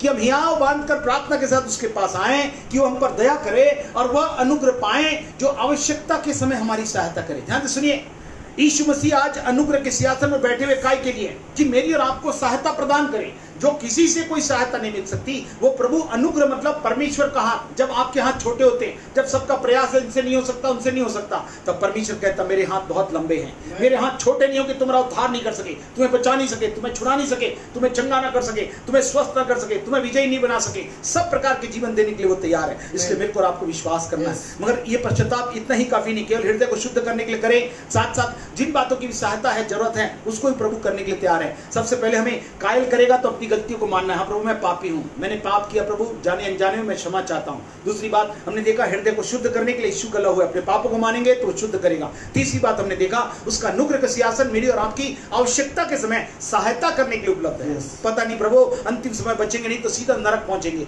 मगर जो बच जाएंगे वो स्वर्ग के लिए अपने लिए बुकिंग करा लेंगे। प्रभु चाहता है इन दिनों में मैं और आप सावधान रहे। पढ़े लूका का 11वां अध्याय उसकी 4थी आयत में देखिए, बहुत ही अच्छी बात लिखी हुई है। मैं चाहता हूं लूक चैप्टर 11 वर्स 4, और हमारे पापों को क्षमा कर, क्योंकि हम भी अपने हर एक अपराधी को क्षमा करते हैं, और हमें परीक्षा में ना ला। हाँ जी, ध्यान से सुने, this is the repentance of our sins and also our fellow man. Hello सब लोग ध्यान से सुनिए, हमें केवल अपने पापों की ही क्षमा मांगना है। यहाँ पर आपने पढ़ा होगा, कई बार पढ़ा, मगर लूका के 11वें अध्याय की 4थी आयत में लिखा है हमारे पापों को क्षमा कर, जो हमने किया प्रभु मेरे पापों को क्षमा कर दे।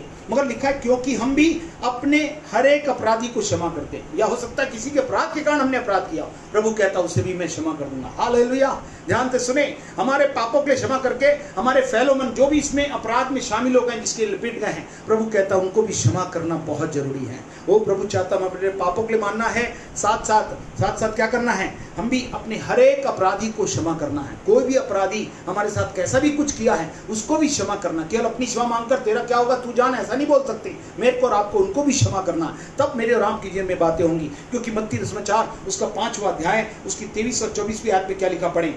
ये रिपेंटेंस चल रहा है, ध्यान से सुनिए, प्रे में आर फॉर रिपेंटेंस चल रहा है। 5 का 23 और 24 पढ़े, चैप्टर 5 वर्स 23-24। इसलिए यदि तू अपने भेंट वेदी पर लाए और वहां तू स्मरण करे कि मेरे भाई के मन में मेरी ओर से कुछ विरोध है, तो अपनी भेंट वही वेदी के सामने छोड़ दे और जाकर पहले अपने भाई से मेल मिलाप कर, तब आकर अपनी भेंट चढ़ा। हाँ, ध्यान से सुने, यहाँ पर प्रभु क्या बोलना चाह रहे हैं, this is we have to decide of reconciliation. यदि किसी के विरुद्ध कुछ हिसाब किताब बराबर नहीं तो पहले जाकर रिकंसाइल कर, उससे मेल कर, और फिर क्या कर, रेस्टिट्यूट, फिर से उसका सुधार कर ले, और तब मेरे पास आकर भेंट चढ़ाना। Reconciliation and restitution must taken place by our decision. हमारे निर्णयों के द्वारा ये बात बिल्कुल भी स्पष्ट हो जाए कि हम सबसे पहले प्रभु के पास आकर प्रार्थना करते, सेवा करते, सब कुछ करते, मगर उसके पहले क्या करना, हमें ये मांगना है कि प्रभु क्या मांगना है। जब हमने पढ़ा कि कुछ विरोध प्रभु किसी के प्रति है तो उससे क्या करूं, मैं रिकंसिलिएशन करूं, उससे जाकर अपने संबंधों को सुधार लूं, विरोध को खत्म करूं, और फिर रेस्टिट्यूट, उन संबंधों को मैं पुनः बना लूं, तब जाकर परमेश्वर के पास हम चले। परमेश्वर ये भी चाहता है, रिकंसिलिएशन, रेस्टिट्यूशन वर्क हमारे ही निर्णयों के द्वारा होना चाहिए। सबको, ये जितने सुनने वाले, बोलने वाले से सुनने वाले तक, हर एक के लिए आवश्यक है। इन बातों का ध्यान दें। मत्ती के 6वां अध्याय उसकी 15वीं आयत को भी पढ़े तो आपको समझ में आएगा। 15th verse 6:15 of Matthew. और यदि तुम मनुष्य के अपराध क्षमा ना करोगे तो तुम्हारा पिता भी तुम्हारे अपराध क्षमा ना करेगा। एक और बात, ये जो प्रभु हमें कहना चाहता, ध्यान सुनिए, this is since of commission and omission. यदि तुम नहीं क्षमा करोगे ना, मैं भी क्षमा नहीं करूंगा।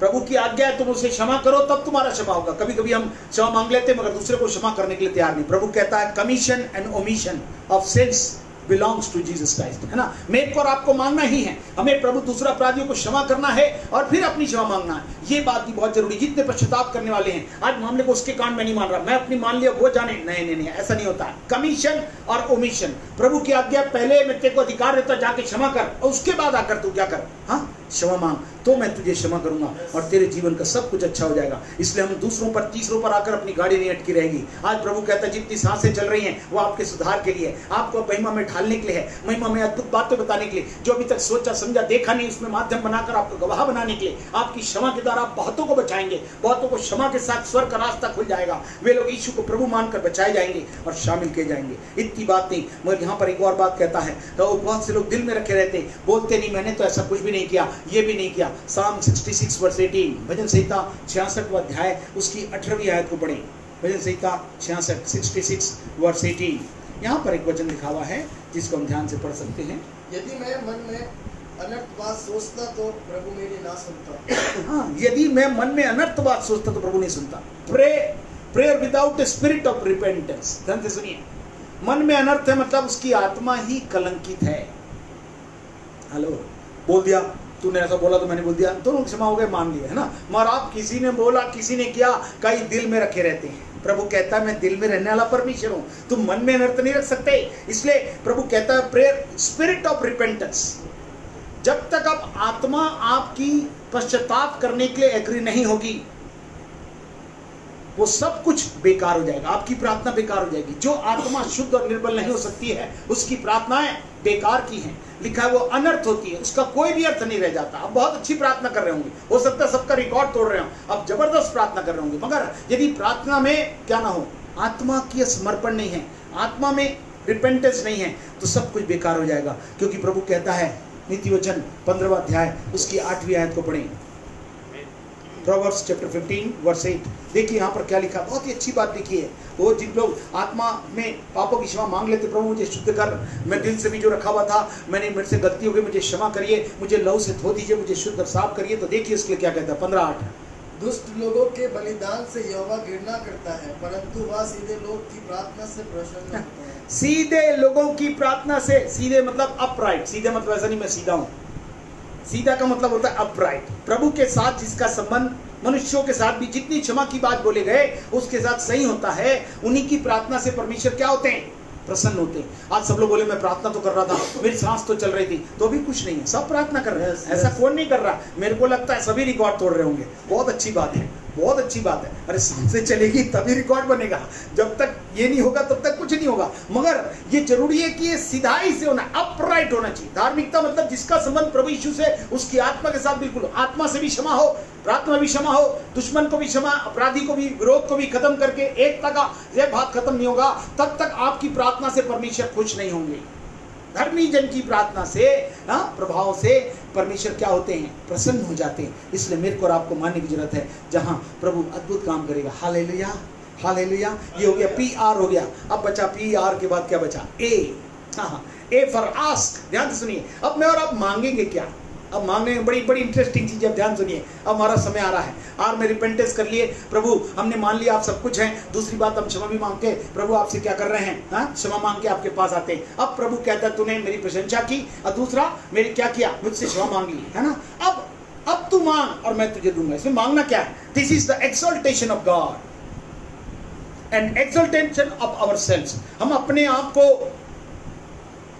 और परमेश्वर को, इसका सबमिशन पेटिशन के द्वारा होता है। इसका समर्पण कैसा होता है, परमेश्वर और मनुष्य दो अलग अलग है, मगर हम पूर्ण रीति से जब परमेश्वर को ऊंचा उठाकर हम अपने जीवन में अपने आप को पूर्ण रीति से तैयार करते हुए समर्पित कर देते हैं, तभी हम अपनी प्रार्थना और विनतियों को ले आते हैं। इसको कहते हैं मांगना। मांगने के पहले गॉड्स वर्दीनेस, परमेश्वर ही योग्य है, योग्य केवल तू।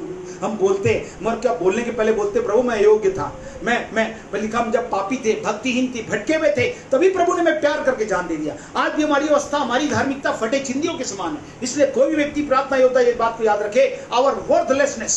जितने लोग प्रार्थना में बैठते हैं, प्रभु आप योग्य हैं, मैं अयोग्य, नालायक, निकम्मा, या किस प्रकार से असमर्थ, असफल, या जो काम करना था मैं नहीं कर सका, मैं आपके पास आके प्रार्थना करता हूं। तो आप कौन सी प्रार्थना करते हैं, इस बात पर विशेष ध्यान लगाना चाहूंगा। खूब अच्छी प्रार्थना कर रहे होंगे, मगर परमेश्वर किन बातों की बात होता है, इसको ध्यान से पढ़ें। आज पढ़े नीति वचन 4 अध्याय की 17वीं आयत पढ़े, प्रोवर्ब्स 4:17, जल्दी पढ़ें।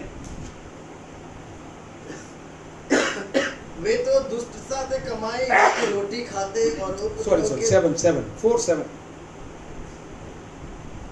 बुद्धि श्रेष्ठ है, इसलिए उसकी प्राप्ति के लिए यत्न कर।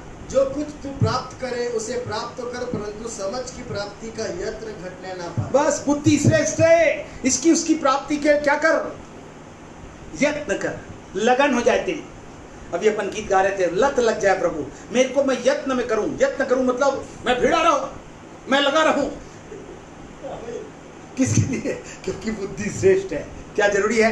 क्योंकि बुद्धि क्या करती है आपको मालूम है, बुद्धि श्रेष्ठ है, इसलिए उसकी प्राप्ति में यत्न कर। सबसे पहले इंटेलेक्चुअल नीड, ध्यान से सुनिए, आप जब मांग रहे हैं सबसे पहले आपको मानसिक रूप से दिमाग चलता होता है। सबसे बड़ा दुश्मन आपका दिमाग है, विचार। लिखा ना, हर एक उन कल्पनाओं को, भावनाओं को, विचारधाराओं को जो मसीह के पहचान के विरोध में उठती, 2 कुरिन्थियों 10:5 के आधार पर उनको मसीह के आज्ञाकारी बनाकर समर्पित कर देते हैं। जब आप प्रभु तू सब कुछ है, मेरा दिमाग, मेरा विचार, मेरी खोपड़ी सब कुछ नहीं है, कुछ नहीं है, मेरी तो चली गई थी जो सुना रहा आपको, प्रभु ने मेरे को याददाश्त के साथ वापस दिया। मैं विश्वास करता हूं प्रभु अलौकिक बुद्धि को मुझे भी प्रदान करें। जैसे किसने प्रार्थना की थी, आपको बुद्धि के लिए याद है? उसकी प्रार्थना याद कर। हाँ, दाऊद का बेटा सुलेमान ने क्या प्रार्थना की थी, याद है आपको? पहला राजा उसका 3 अध्याय की 5वीं आयत में, मुझे बुद्धि दे दे प्रभु कि मैं क्या करूं, पूरे राज्य को चला सकूं। जब वो राजा बन गया, देखने लगा मैं तो छोटी उम्र का हूं, सब कुछ अच्छा है, मगर प्रभु से क्या मांगा उसने? धन दौलत सब कुछ था, उसने धन दौलत ये कुछ नहीं मांगा।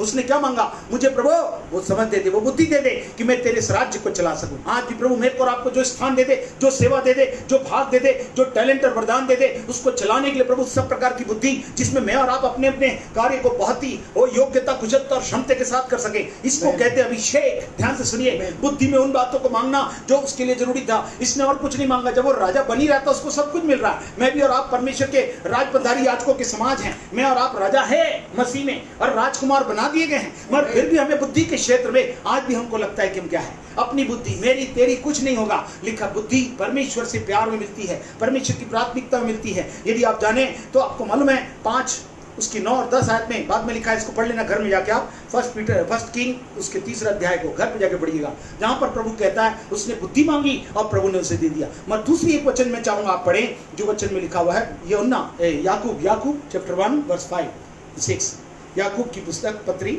उसका 1 अध्याय उसकी 5 और 6 आयत को पढ़ें।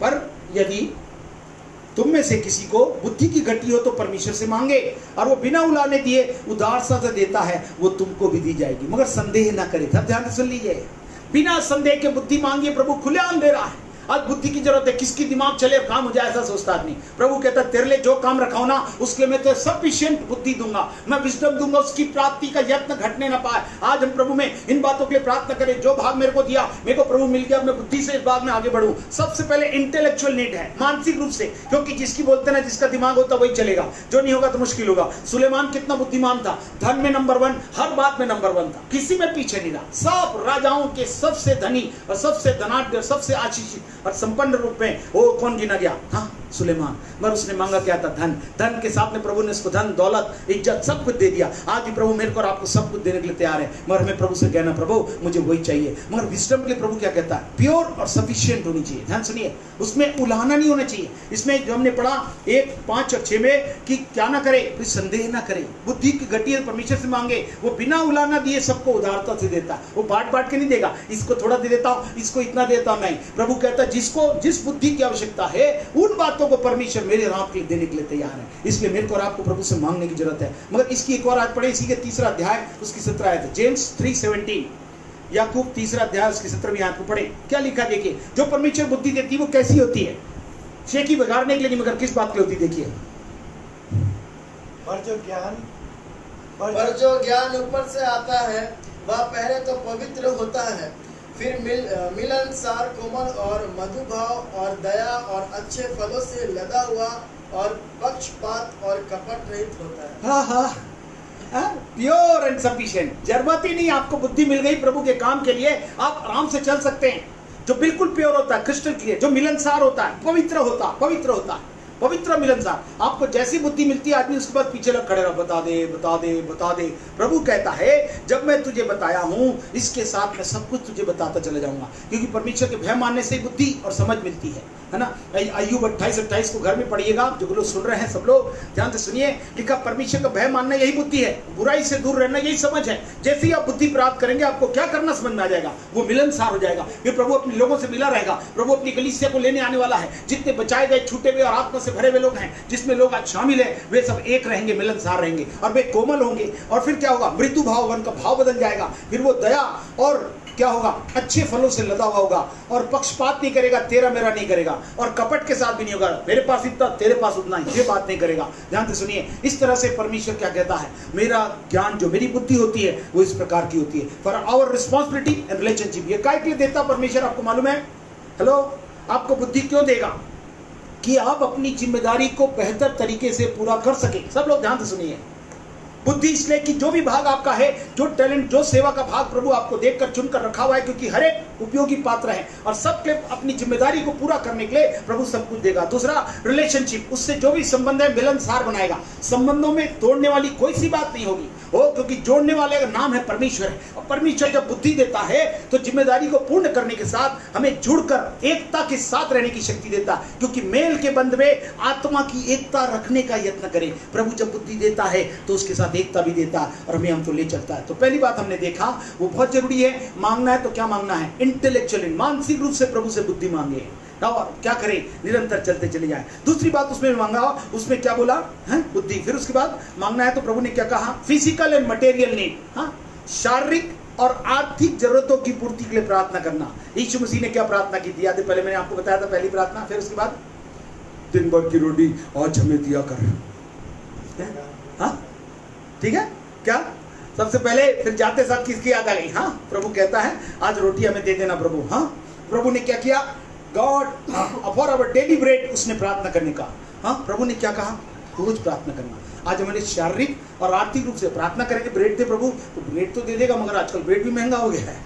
सभी चाहिए हमें, हमारे पास कुछ है भी मगर चीज चाहिए भी तो उसके लिए हो। तो आज प्रभु कहता है आर्थिक रूप से और क्या रूप में है? भौतिक रूप से, दोनों की जरूरत है, मगर हमें प्रभु से प्रार्थना करना प्रभु ने पहले ही सिखा दिया। तो दिन भर की रोटी बोल दे करके प्रार्थना करके उठना। क्यों मालूम है? This is pray for our healing. हमें पूर्ण भले चंगे रहने के लिए, पूर्ण स्वस्थ रहने के लिए, हेल्थी रहने के लिए, पूर्ण सेफ्टी और सुरक्षित रहने के लिए और प्रोटेक्टिव, वहां पे मैं और आप किसी प्रकार का प्रभाव मेरे और आपके जीवन में नहीं लगे। आप ध्यान से सुन लीजिए वचन क्या कहता है। दूसरी जरूरत जिसमें आपको शारीरिक और आर्थिक जरूरत की पूर्ति हो, जिसने दूसरा कुरिन्थियों 12वां अध्याय उसकी 7, 8, 9, 10 आयत को पढ़ेंगे तो लिखा है प्रभु मेरे और आपके लिए सब कुछ करने के लिए तैयार है। वो चाहता है कि इस अद्भुत कार्य को मेरे और आपके लिए करे। 12वां अध्याय उसकी 7, 8, 9, 10 में प्रभु लिखा है, वचन में लिखा है मेरा अनुग्रह तेरे लिए बहुत है कि जब भी तू कमजोर होगा तब तू क्या होगा? हाँ, मेरी सामर्थ तुझे क्या करेगी? हाँ, बलवान बना देगी। आज प्रभु मेरे और आपके जीवन में इन बातों को चाहता है कि हम मिलकर प्रभु की महिमा करें। इसको जरूर से पढ़िएगा, घर पे पढ़िएगा। 12 अध्याय की 7 से 10 आयत तक प्रभु का अनुग्रह अर्थात प्रभु यीशु से हम प्रार्थना करेंगे आर्थिक और शारीरिक। प्रभु इन दोनों बातों को, भौतिक और आर्थिक, आज सबसे मनुष्य ढिला हुआ है। आज नौकरी बंद हो गई, पता नहीं चलेगा नहीं होगा, कितना कम हो जाएगा, कैसा होगा, कैसा चलेगा। प्रभु कहता है इसके लिए प्रार्थना करने के लिए कहा। इसको प्रभु से प्रार्थना करेंगे, प्रभु इसको पूरा करेगा। प्रभु कहता है मेरा अनुग्रह तेरे लिए बहुत है। Praise the Lord. तीसरी बात की ओर चले। तीसरी जो मुख्य बात है वो है स्पिरिचुअल नीड, आत्मा की जरूरत। आज कितने लोग प्रार्थना कर रहे हैं आत्मा? इसको पढ़े, मैं चाहूंगा पढ़े 26 मैथ्यू 26:41। ध्यान से सुनिए, आत्मिक जरूरत के लिए कौन सी बात की प्रार्थना करने की जरूरत है? मत्ती का 26 उसकी 40 आयत पढ़े। जागते रहो और प्रार्थना करते रहो कि तुम परीक्षा में ना पड़ो। आत्मा तो तैयार है परंतु शरीर दुर्बल है। सावधान रहो और क्या करो? जागते रहो और प्रार्थना करो। क्या करो? जागते रहो कि तुम परीक्षा में, कारण बता रहा। आज सबसे बड़ा टेम्पटेशन है, टेम्पटेशन आज बच्चों का नहीं, बड़ों का, किसी का भी, सबका। हेलो, इस परीक्षा की घड़ी में प्रभु कहता जागते रहो और प्रार्थना करो। Watch and pray, seek first God. प्रभु की खोज करोगे, उसमें तुमको हर एक परीक्षा से, सबसे पहले आत्मिक जरूरत में परीक्षा से बचना। आज जिधर देखो परीक्षा है, निकले तो परीक्षा, नहीं निकले तो परीक्षा। पैसे की देखो तो चाहे किसी बात की देखो, प्रभु कहता है परीक्षा से बचाने वाला मैं हूं। फॉर डिजायर एंड डिटर्मिनेशन, ध्यान से सुनिए, विक्ट्री और टेम्पटेशन, कोई परीक्षा है उसमें इच्छा और निश्चय करना, डिटरमाइन करना, निश्चय लेना, दोनों बातें बहुत ही जरूरी है। मगर इसके लिए आपको क्या करना होगा? प्रार्थना करना है। हालेलुया। प्रभु ने कहा था जागते और प्रार्थना करते रहो कि तुम परीक्षा में ना पड़ो, और जब प्रभु आए तो तुम सुरक्षित रूप से बचा कर ले जाओ। प्रभु परीक्षा में से बचा लेना जानता है। लिखा है वो तुम्हें उसमें से निकाल लेने की 10वां अध्याय, बाद में आप घर में पढ़िएगा, 1 कुरिन्थियों 10:13 में लिखा है परमेश्वर के इतने हाथ लंबे हैं कि तुम्हें परीक्षा में डालना और उससे निकालना भी बहुत अच्छे जानता है। जितने लोग फंसे हुए हैं इस लॉकडाउन से मेरे और आपके लिए ओपन करना, जिसमें परमेश्वर का ग्लोरियस फ्लो हो, जिसमें मैं और आप चल पड़े, ऐसा करना परमेश्वर जानता है। मैं इस परीक्षा की घड़ी में मेरे को जागते और प्रार्थना करते रहो कि परीक्षा में ना पड़ो। मैं यीशु मसीह प्रार्थना कर रहा था तो चेले क्या कर रहे थे? सो रहे थे। दूसरी बार प्रार्थना करो, फिर प्रार्थना कर गया, फिर सो रहे थे। उसने कहा उठाया प्रार्थना करो, फिर तीसरी बार भी तब यीशु मसीह ने क्या कहा? जागते रहो और प्रार्थना करो, हाँ, कि तुम परीक्षा में ना पड़ो। Hallelujah, hallelujah.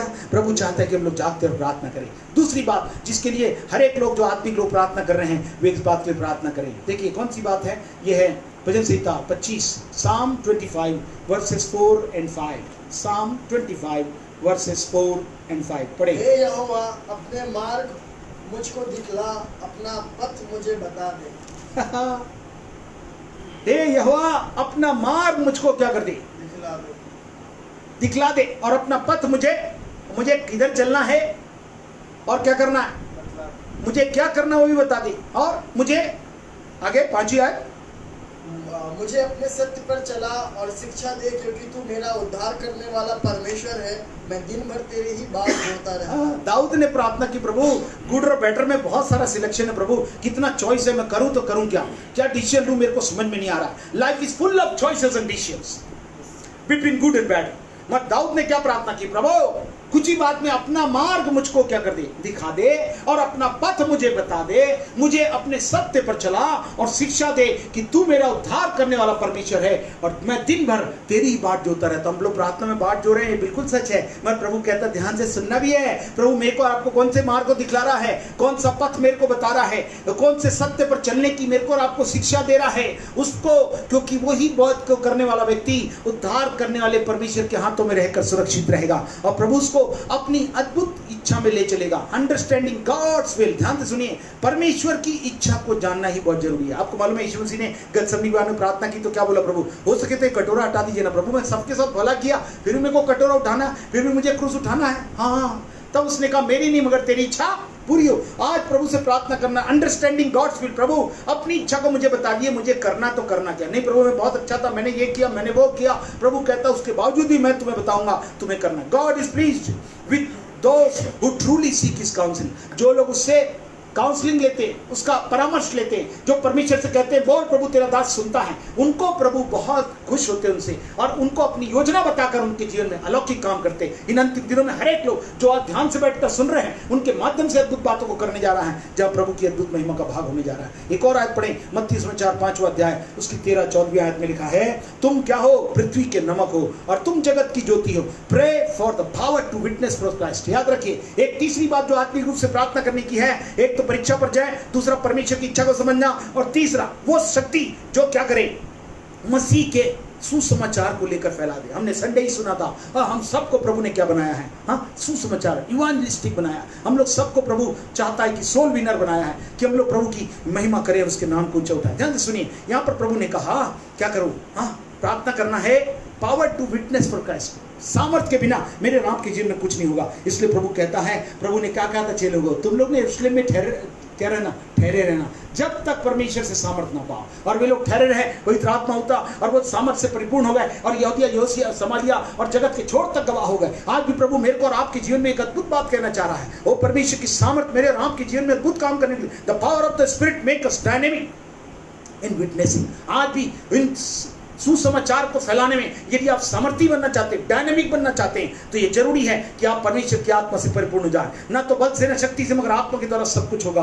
आपको मालूम है लूका के 11:13 में लिखा है, जब तुम बुरे होकर अपने बच्चों को अच्छी वस्तु देना चाहता है तो तुम पवित्र आत्मा परमेश्वर से मांगोगे तो वह क्यों नहीं देगा? परमेश्वर आज भी पवित्र आत्मा से भरने के लिए हर एक को तैयार है, वो देगा। मगर प्रभु कहता है वो हम डरे नहीं, परेशान ना हो। प्रेरितों के काम 4 अध्याय की 31 आयत में लिखा है, जब वचन सुनाने से मना किया वे बहुत घबरा हुए थे और उनको क्या बचो मत बनाना चमका रहे थे, डरा रहे थे। अब कोई तुम बाहर नहीं कर सकते, ये नहीं कर सकते, वो नहीं कर सकते। तब पढ़िए क्या लिखा 4:31 में, वे 4:21 में लिखा वचन में कि वे लोग क्या करेंगे, बैठकर प्रार्थना करने लगे। हाँ पढ़िए। तब उन्होंने उनको और धमका कर छोड़ दिया, क्योंकि लोगों के कारण उन्हें दंड देने का कोई दाव नहीं मिला, इसलिए कि जो घटना हुई थी उसके कारण सब लोग परमेश्वर की बड़ाई करते थे। 4:31 जब वे प्रार्थना कर चुके तो वह स्थान जहां पर इकट्ठे थे हिल गया और वे सब पवित्र आत्मा से परिपूर्ण हो गए और परमेश्वर का वचन हियाव से सुनाते रहे। 29 में लिखा है, ये वरदान दे कि तेरा वचन बड़े हियाव से सुनाए। हिम्मत से सुनाने के लिए परमेश्वर की आत्मा की जरूरत होगी। चेले खुद रहकर सब कुछ देखा तो वे कुछ नहीं कर सके, मगर आज प्रभु मेरे और आपके द्वारा सब कुछ करने के लिए तैयार है। यदि आप चाहते हैं कि प्रभु एक बड़ा काम करे तो हमें प्रभु के पास क्या करना है, zeal when we wait before him. जब हम प्रभु के सामने ठहरे रहेंगे तो परमेश्वर अपनी सामर्थ देगा। और ये जरूरी है कि सोशल नीड, फिर आज हमें दोस्तों के लिए, हमें हमारे परिवार के लिए, हमारे दोस्तों के लिए और हमारे पड़ोसियों के लिए, परिवार, दोस्त और पड़ोसियों के लिए प्रार्थना की जरूरत है। आज सामाजिक जरूरत है। प्रभु ने कहा मैंने तुम्हें क्या किया, तुम चुना हुआ वंश हो, राजपदारी को याद हो, मैंने अपनी महिमा के लिए तुम्हें चुन लिया कि इस ज्योति को अद्भुत से अंधकार में फैला सकूं। वो प्रभु चाहता है उनके उद्धार के लिए, उनकी जरूरत की पूर्ति के लिए, उनके प्रॉब्लम से निष्कासन के लिए परमेश्वर ने प्रार्थना की। आप यदि अय्यूब 42वां अध्याय उसकी 10वीं आयत में पढ़ें तो एक बहुत अच्छी बात लिखी है। अय्यूब ने प्रार्थना की, क्या की? जब अय्यूब ने अपने मित्रों के लिए प्रार्थना की तब यहोवा ने उसका सारा दुख दूर किया और जितना अय्यूब के पहला था उसका दुगना उसे दे दिया। याद रखिए, प्रार्थना सुन ली गई और उसका दुख भी दूर हो गया और अबंडेंट ब्लेसिंग मिली। आज जितना कुछ कम हो गया, लूट गया, छीन गया, कुछ भी हो गया, प्रभु कहता पहला दुख दूर करेगा, फिर अपने पड़ोसियों को और उसके सारे रिश्तेदार थे जो उसको बोले थे सब बेकार है, तूने ऐसा किया, तूने ऐसा करके बर्बाद कर दिया। आज भी लोगों को लोग खड़े होते, तू ऐसा था, तैसा था, वैसा था, ओ जरूर तेरे साथ कुछ हुआ होगा, जरूर कोई अपराधी होगा, ऐसा बोलकर उसे करते थे। मगर प्रभु ने कहा था अय्यूब तुम उनको बुलाना, उनके लिए प्रार्थना करना। और जब वो प्रार्थना करने उनके लिए प्रार्थना किया तो लिखा उनका दुख दूर हो गया और परमेश्वर ने उनको साथ साथ, उनके सारे परिवार वाले अलग थे, वे भी परिवार वाले अलग है, सारे उसके मित्रगण आ गए, इवन सारे उसके पड़ोसी आ गए और उनको साथ रहकर उन्होंने क्या किया, बहुत अच्छे से भोजन कराया और सबके साथ आनंद के साथ बांट दिया। आज ये सामाजिक जरूरत को पूरा करने के लिए जिसमें उद्धार की जरूरत है, प्रॉब्लम से तो सोल्यूशन की जरूरत है, समस्या से जरूरत है तो उसकी पूर्ति करने के लिए आखिर अय्यूब ने जब प्रार्थना की सामाजिक रूप से भी, तो प्रभु ने केवल उससे दुखी दूर नहीं किया, उनका साथ साथ उनका उद्धार भी किया और उनको शामिल कर लिया और वे बचाए गए और प्रभु की महिमा करने लगे। आज प्रभु हमसे चाहता है कि हम क्षेत्रों में निरंतर आगे बढ़ते चले जाएं, क्योंकि यीशु मसीह काय में बढ़ गया मालूम है आपको? लूका के 2:52 में लिखा है यीशु मसीह किस में बढ़ते चले गए? मैं पढ़ देता हूं आपके सामने में। यीशु बुद्धि डिलडॉल में परमेश्वर मनुष्य के अनुग्रह में बढ़ते चले गए, बुद्धि में भी बढ़े, स्टेचर में भी बढ़ते गए और परमेश्वर मनुष्य के अनुग्रह में। आप कभी कभी हम परमेश्वर बढ़ता है, कोई अनुग्रह में बढ़ता है और क्या करता, कोई बुद्धि में नहीं बढ़ता, मगर पहले ही प्रार्थना हमने बुद्धि करा चुकी है। डिलडॉल मतलब आपका स्ट्रेचर बनाने वाला आपको प्रभु है। आप ये देखना मेरे को कोई बनाएगा, मेरे को कोई नहीं, आपको कोई नहीं बनाएगा, आपको परमेश्वर बनाएगा। आप परमेश्वर के सम्मुख बैठे रहिए, परमेश्वर आपको उठाकर खड़ा करेगा। एट लास्ट आपको मैं बोलना चाहता हूं वो है यील्ड, वाय आ गया है ना, PRA हो गया हमारा, आज हमने मांग लिया। अब वाय आखिरी, वाय मतलब yield yourself before the Lord. लिखा परमेश्वर के अंदर समर्पित कर दो और वो तुम्हें ठीक समय पर ऊंचा उठाएगा। पहला पत्रस 5 अध्याय की 7वीं आयत में पढ़ने की जरूरत नहीं है, मगर प्रभु हमसे कहता है अपने आप को नम्र और दीन करो और वो तुम्हें शिरोमणि बनाएगा। यीशु मसीह ने गतसमनी की बात में बड़ी नम्रता दीनता से प्रार्थना की और प्रभु ने उठाकर सब नामों से ऊंचा नाम दिया। आज सारी पृथ्वी में लोग और सारी आकाश और पृथ्वी में एक ही नाम दिया गया, सबसे ऊंचा नाम दिया गया। हर एक जीव अंगीकार करेगी यीशु प्रभु है, हर एक घुटना झुक जाएगा यीशु ही प्रभु है। इस सत्य को फैलाने वाले हम लोग हों, इस सच के लिए हम प्रार्थना कर रहे हैं। प्रभु कहता है अपने आप को नम्र दीन करें, परमेश्वर आपके जीवन में सब प्रकार से अद्भुत इस कार्य को करेगा। मगर जब आप नम्र दीन बनेंगे प्राप्ति के लिए, किसके लिए? यील्ड मतलब प्राप्ति के लिए अपने आप को नम्र दीन बनना। यदि मेरी प्रजा नम्र दीन का मुझसे प्रार्थना करेगी तो मैं सब कुछ बदल दूंगा। दूसरा इतिहास 7:14 के आधार पर, उसको बाद में देखिएगा। मगर प्रभु आप चाहता है कि इसको ध्यान से सुने, नम्र दीन हो जाए, प्रभु आपको बढ़ेगा। मगर क्या होता है जब हम प्रार्थना करते हैं, प्रभु के सामने बैठते हैं, तब कुछ बात होती है। सबसे पहले ड्राउजीनेस आ जाता है। ध्यान सुनिए, जितने लोग आज प्राप्ति के लिए बैठे हैं उनके जीवन में नींद उन्हें सता रही है।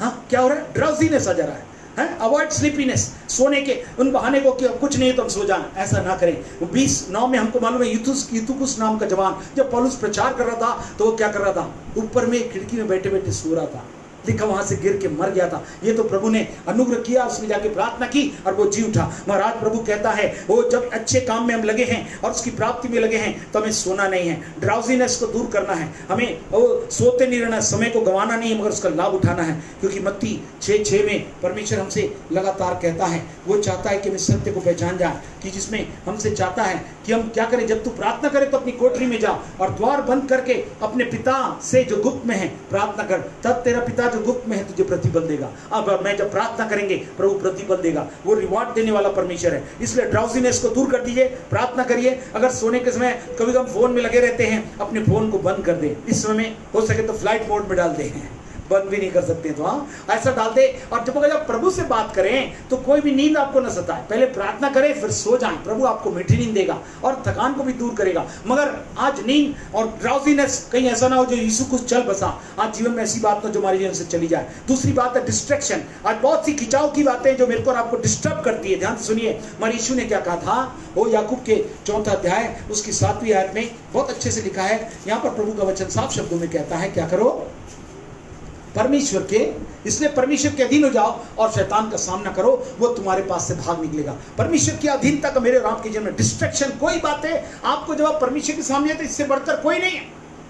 डिस्टर्ब करने वाली और डिस्ट्रैक्ट करने, खिंचाव करने वाली कोई बात को अपने जीवन से दूर कर दे। याद रखें 1 कुरिन्थियों 14 उसकी 14 में लिखा है, अन्य भाषा में प्रार्थना करने लगे। बहुत सी बात खींचेगी, अरे इसका क्या हुआ, उसका क्या हुआ, अभी यहाँ जाना, अभी वहां जाना। लिखा है जब आप आत्मा में प्रार्थना करने लगे, स्पीक इन अननोन टंग, हाँ आत्मा में प्रार्थना करें, स्पिरिचुअल अननोन टंग, आत्मा में भर जाएंगे। आत्मा में उन सब बातों के लिए प्रार्थना करने की जरूरी है। इसको रोकने वाली जितनी बात रहेगी इसको अलग करें। इसको कहते हैं प्राप्ति के लिए यत्न में लगे रहें। जब आप करेंगे इसकी प्राप्ति में तो प्रभु क्या करेगा, आपको डिस्ट्रैक्ट होने से बचाएगा। हाँ, आधीन होकर सामना करो और शैतान सामने से भाग निकलेगा। कोई शैतानियत, कोई चिंता, किसी प्रकार का प्रभाव आपको परेशान नहीं करेगी। और लास्ट बात है उसमें डिप्रेशन। हमारे जीवन में निराशा नहीं आएगी थ्रू फीलिंग्स एंड वरी। अरे मैं ऐसा महसूस कर रहा हूं, मेरे को कैसा लग रहा है, ऐसी चिंताएं नहीं होंगी। प्रभु ने फिलिप्पी 4:6 में कहा, अपनी बीमारियों को, अपनी चिंताओं को, है ना, क्या करो, हाँ किसी बात की चिंता मत करो, मगर धन्यवाद के साथ विनती निवेदन परमेश्वर के सम्मुख रखा जाए, जिससे वो परमेश्वर के सामने ग्रहण योग्य हो। हालेलुया। वो प्रभु कहता है, thanks and praising, kneel before God and stand up, हाँ ऑल डे। यदि आप सचमुच में आज प्रभु को धन्यवाद और प्रशंसा के साथ यदि प्रभु के सामने घुटने टेकने के लिए तैयार है तो प्रभु कहता है सारे दिन प्रभु आपको मस्त रखेगा। किसी बात का कोई भी प्रभाव आपके जीवन में नहीं होगा। आप यदि कोई बात के लिए आज प्रभु से क्षमा मांग रहे हैं, प्रभु से चाहते हैं तेरे पाप धुल सकेंगे, वो प्रभु के कोई सी ऐसी गड़बड़ी हो गई है, हमने क्षमा नहीं किया है, पश्चाताप के उसमें आए हैं, जब प्रभु मेरे और आपके लिए कुछ बातों करना चाहता है तो हम प्रभु में कहें और प्रभु की महिमा करें और कहें, हाँ प्रभु हम अपने जीवन को चाहते हैं, तेरे पाप धुल सकेंगे आज ही मसीह के द्वारा। हालेलुया। ओ आइए हम अपनी आंखों को बंद कर ले, हम प्रभु से पश्चाताप के साथ आ जाएं। प्रभु कहता है नील डाउन बिफोर द गॉड। सारी सुस्ती लापरवाही को, सारी डिस्ट्रैक्शन, खिंचाव को, सारे प्रकार की निराशा को प्रभु दूर करने के लिए तैयार है। लिखा जो वाइफ और यील्ड, अपने आप को परमेश्वर के हाथों में देंगे, उसको तेरा ध्यान है। मेरे को और आपको चिंता और परेशान होने की जरूरत नहीं है, निराशा और हताश होने की जरूरत नहीं है। मेरे और आपके प्रभु सब कुछ करने के लिए तैयार है। हम मिलकर प्रभु से कहें, हाँ प्रभु मेरे और आपके जीवन में जितनी बातें हैं वो पश्चाताप की, आर फॉर रिपेंटेंस की आई है प्रभु, मैं उसको मान लेता हूँ। आपने सब कुछ मेरे लिए कर लिया है, आज इसको मैं ले लेता हूँ। आइए अपन इस गीत के साथ अपने जीवन को समर्पित करें। जितने सुनने वाले इस समय को हल्की बात न समझें, प्रार्थना के साथ अपने जीवन में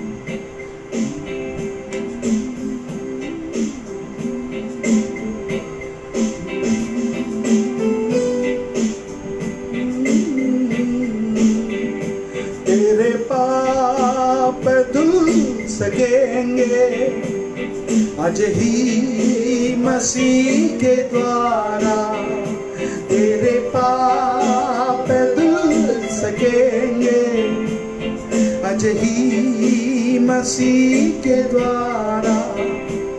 सिर्फ एक नजर उठा के देख ले लहू की धारा, तेरे पाप धुल सकेंगे आज ही मसीह के द्वारा, तेरे पाप धुल सकेंगे आज ही मसीह के द्वारा। चलिए गाना चलता है, यीशु की सलीब है जो तेरी प्यास बुझा सकेगी, तेरे दिल की हर मुसीबत वही तुझसे छिन सकती है। यीशु की सलीब है जो तेरी प्यास बुझा सकेगी, तेरे दिल की हर मुसीबत वही तुझसे छीन लेगी। वो खुशी का सांस देगी, नए जीवन का किनारा तेरे पाप धुल सकेंगे आज ही मसीह के द्वारा।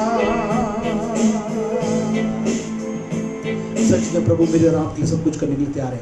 आइए हम प्रार्थना करें। हमारे जीवते परमेश्वर, आज जितने लोगों ने अपने जीवनों को समर्पित किया है और अद्भुत रीति से अपने जीवन में प्रभु के हवाले अपने जीवनों को कर दिया है, प्रभु उनके प्रशंसा के साथ उन्होंने प्रभु आपका स्वागत किया, इवन पश्चाताप के साथ माना और फिर जरूरतों में प्रभु केवल बौद्धिक नहीं, केवल शारीरिक नहीं, आत्मिक जरूरतों के लिए प्रार्थना की, इवन सामाजिक रूप से भी उनके सारे मित्रों, परिवारों और पड़ोसियों के लिए उसके भी प्रभु आपने प्रार्थना जैसे अय्यूब की सुनी, प्रभु इनकी भी सुनकर आप बड़ा काम करने जा रहे हैं, इसलिए धन्यवाद प्रभु। अंततः हमने देखा प्रभु किस तरह से यील्डनेस, प्राप्ति के लिए जो लोग यत्न करेंगे उन्हें भरपूरी के साथ जीवन देगा और उनका जीवन बदल जाएगा और उनके जीवन की सारी बात बदल जाएगी, बशर्ते कि लोग आत्मा में सरगर्म हो जाएं, आत्मा में प्रार्थना करें। जो बातें प्राप्ति के साथ परमेश्वर की आत्मा दिला सकती, इसलिए प्रभु ने कहा मेरा जाना बहुत अच्छा है, मैं तुम्हारे साथ रहूंगा। ओ प्रभु यीशु मसीह गए और पवित्र आत्मा हमारे लिए आ गया कि हर समय हमारे साथ रहकर प्राप्ति के लिए समय में केवल प्राप्ति प्रभु यीशु के नाम में पवित्र आत्मा के प्रबल माध्यम से हो सकती है। यीशु के नाम से अलौकिक सामर्थ्य, सहायता जो अनून तक में प्रार्थना, जितने आत्मा से भरे हुए आत्मा में प्रार्थना करने के द्वारा प्रभु आज उनके लिए उपलब्ध कर रहा है, यीशु के नाम से उनकी सारी प्रार्थनाएं सुन ली जाए और उसका उत्तर अलौकिक रूप से आत्मा के प्रबल प्रभाव में अन्य भाषा में जो प्रार्थना करते प्रभु उनके जीवन में बहने पाए। और जितने नहीं प्राप्त किए यीशु के नाम से बुरे होकर तुम अपने बच्चों को अच्छी वस्तु देना जानते हो, तो वो तुम्हें पवित्र आत्मा क्यों नहीं देगा? जितने पवित्र आत्मा से नहीं भरे यीशु के नाम से वो प्रार्थना कर रहे प्रभु, वो जब प्रार्थना करे मुझे पवित्र आत्मा से भर दे, यीशु के नाम से उन्हें आत्मा से भर दीजिएगा और अन्य भाषा में वो प्रार्थना करने लगे जिससे उनकी हर एक जरूरतें पूर्ण हो जाए और वो अलौकिक रूप से आगे बढ़े और उनका जीवन बहुतों को बचाने के लिए सोल विनर के रूप में प्रयोग में लाया जाए, वरदानों से परिपूर्ण हो जाए। प्रभु धन्यवाद देते आपने हमारी प्रार्थना सुना, श्रद्धा आपको देते सबों के जीवन की आशीष की कामना करते हुए इस विनती को यीशु के नाम से मांगते सुन ग्रहण करिए, आमीन।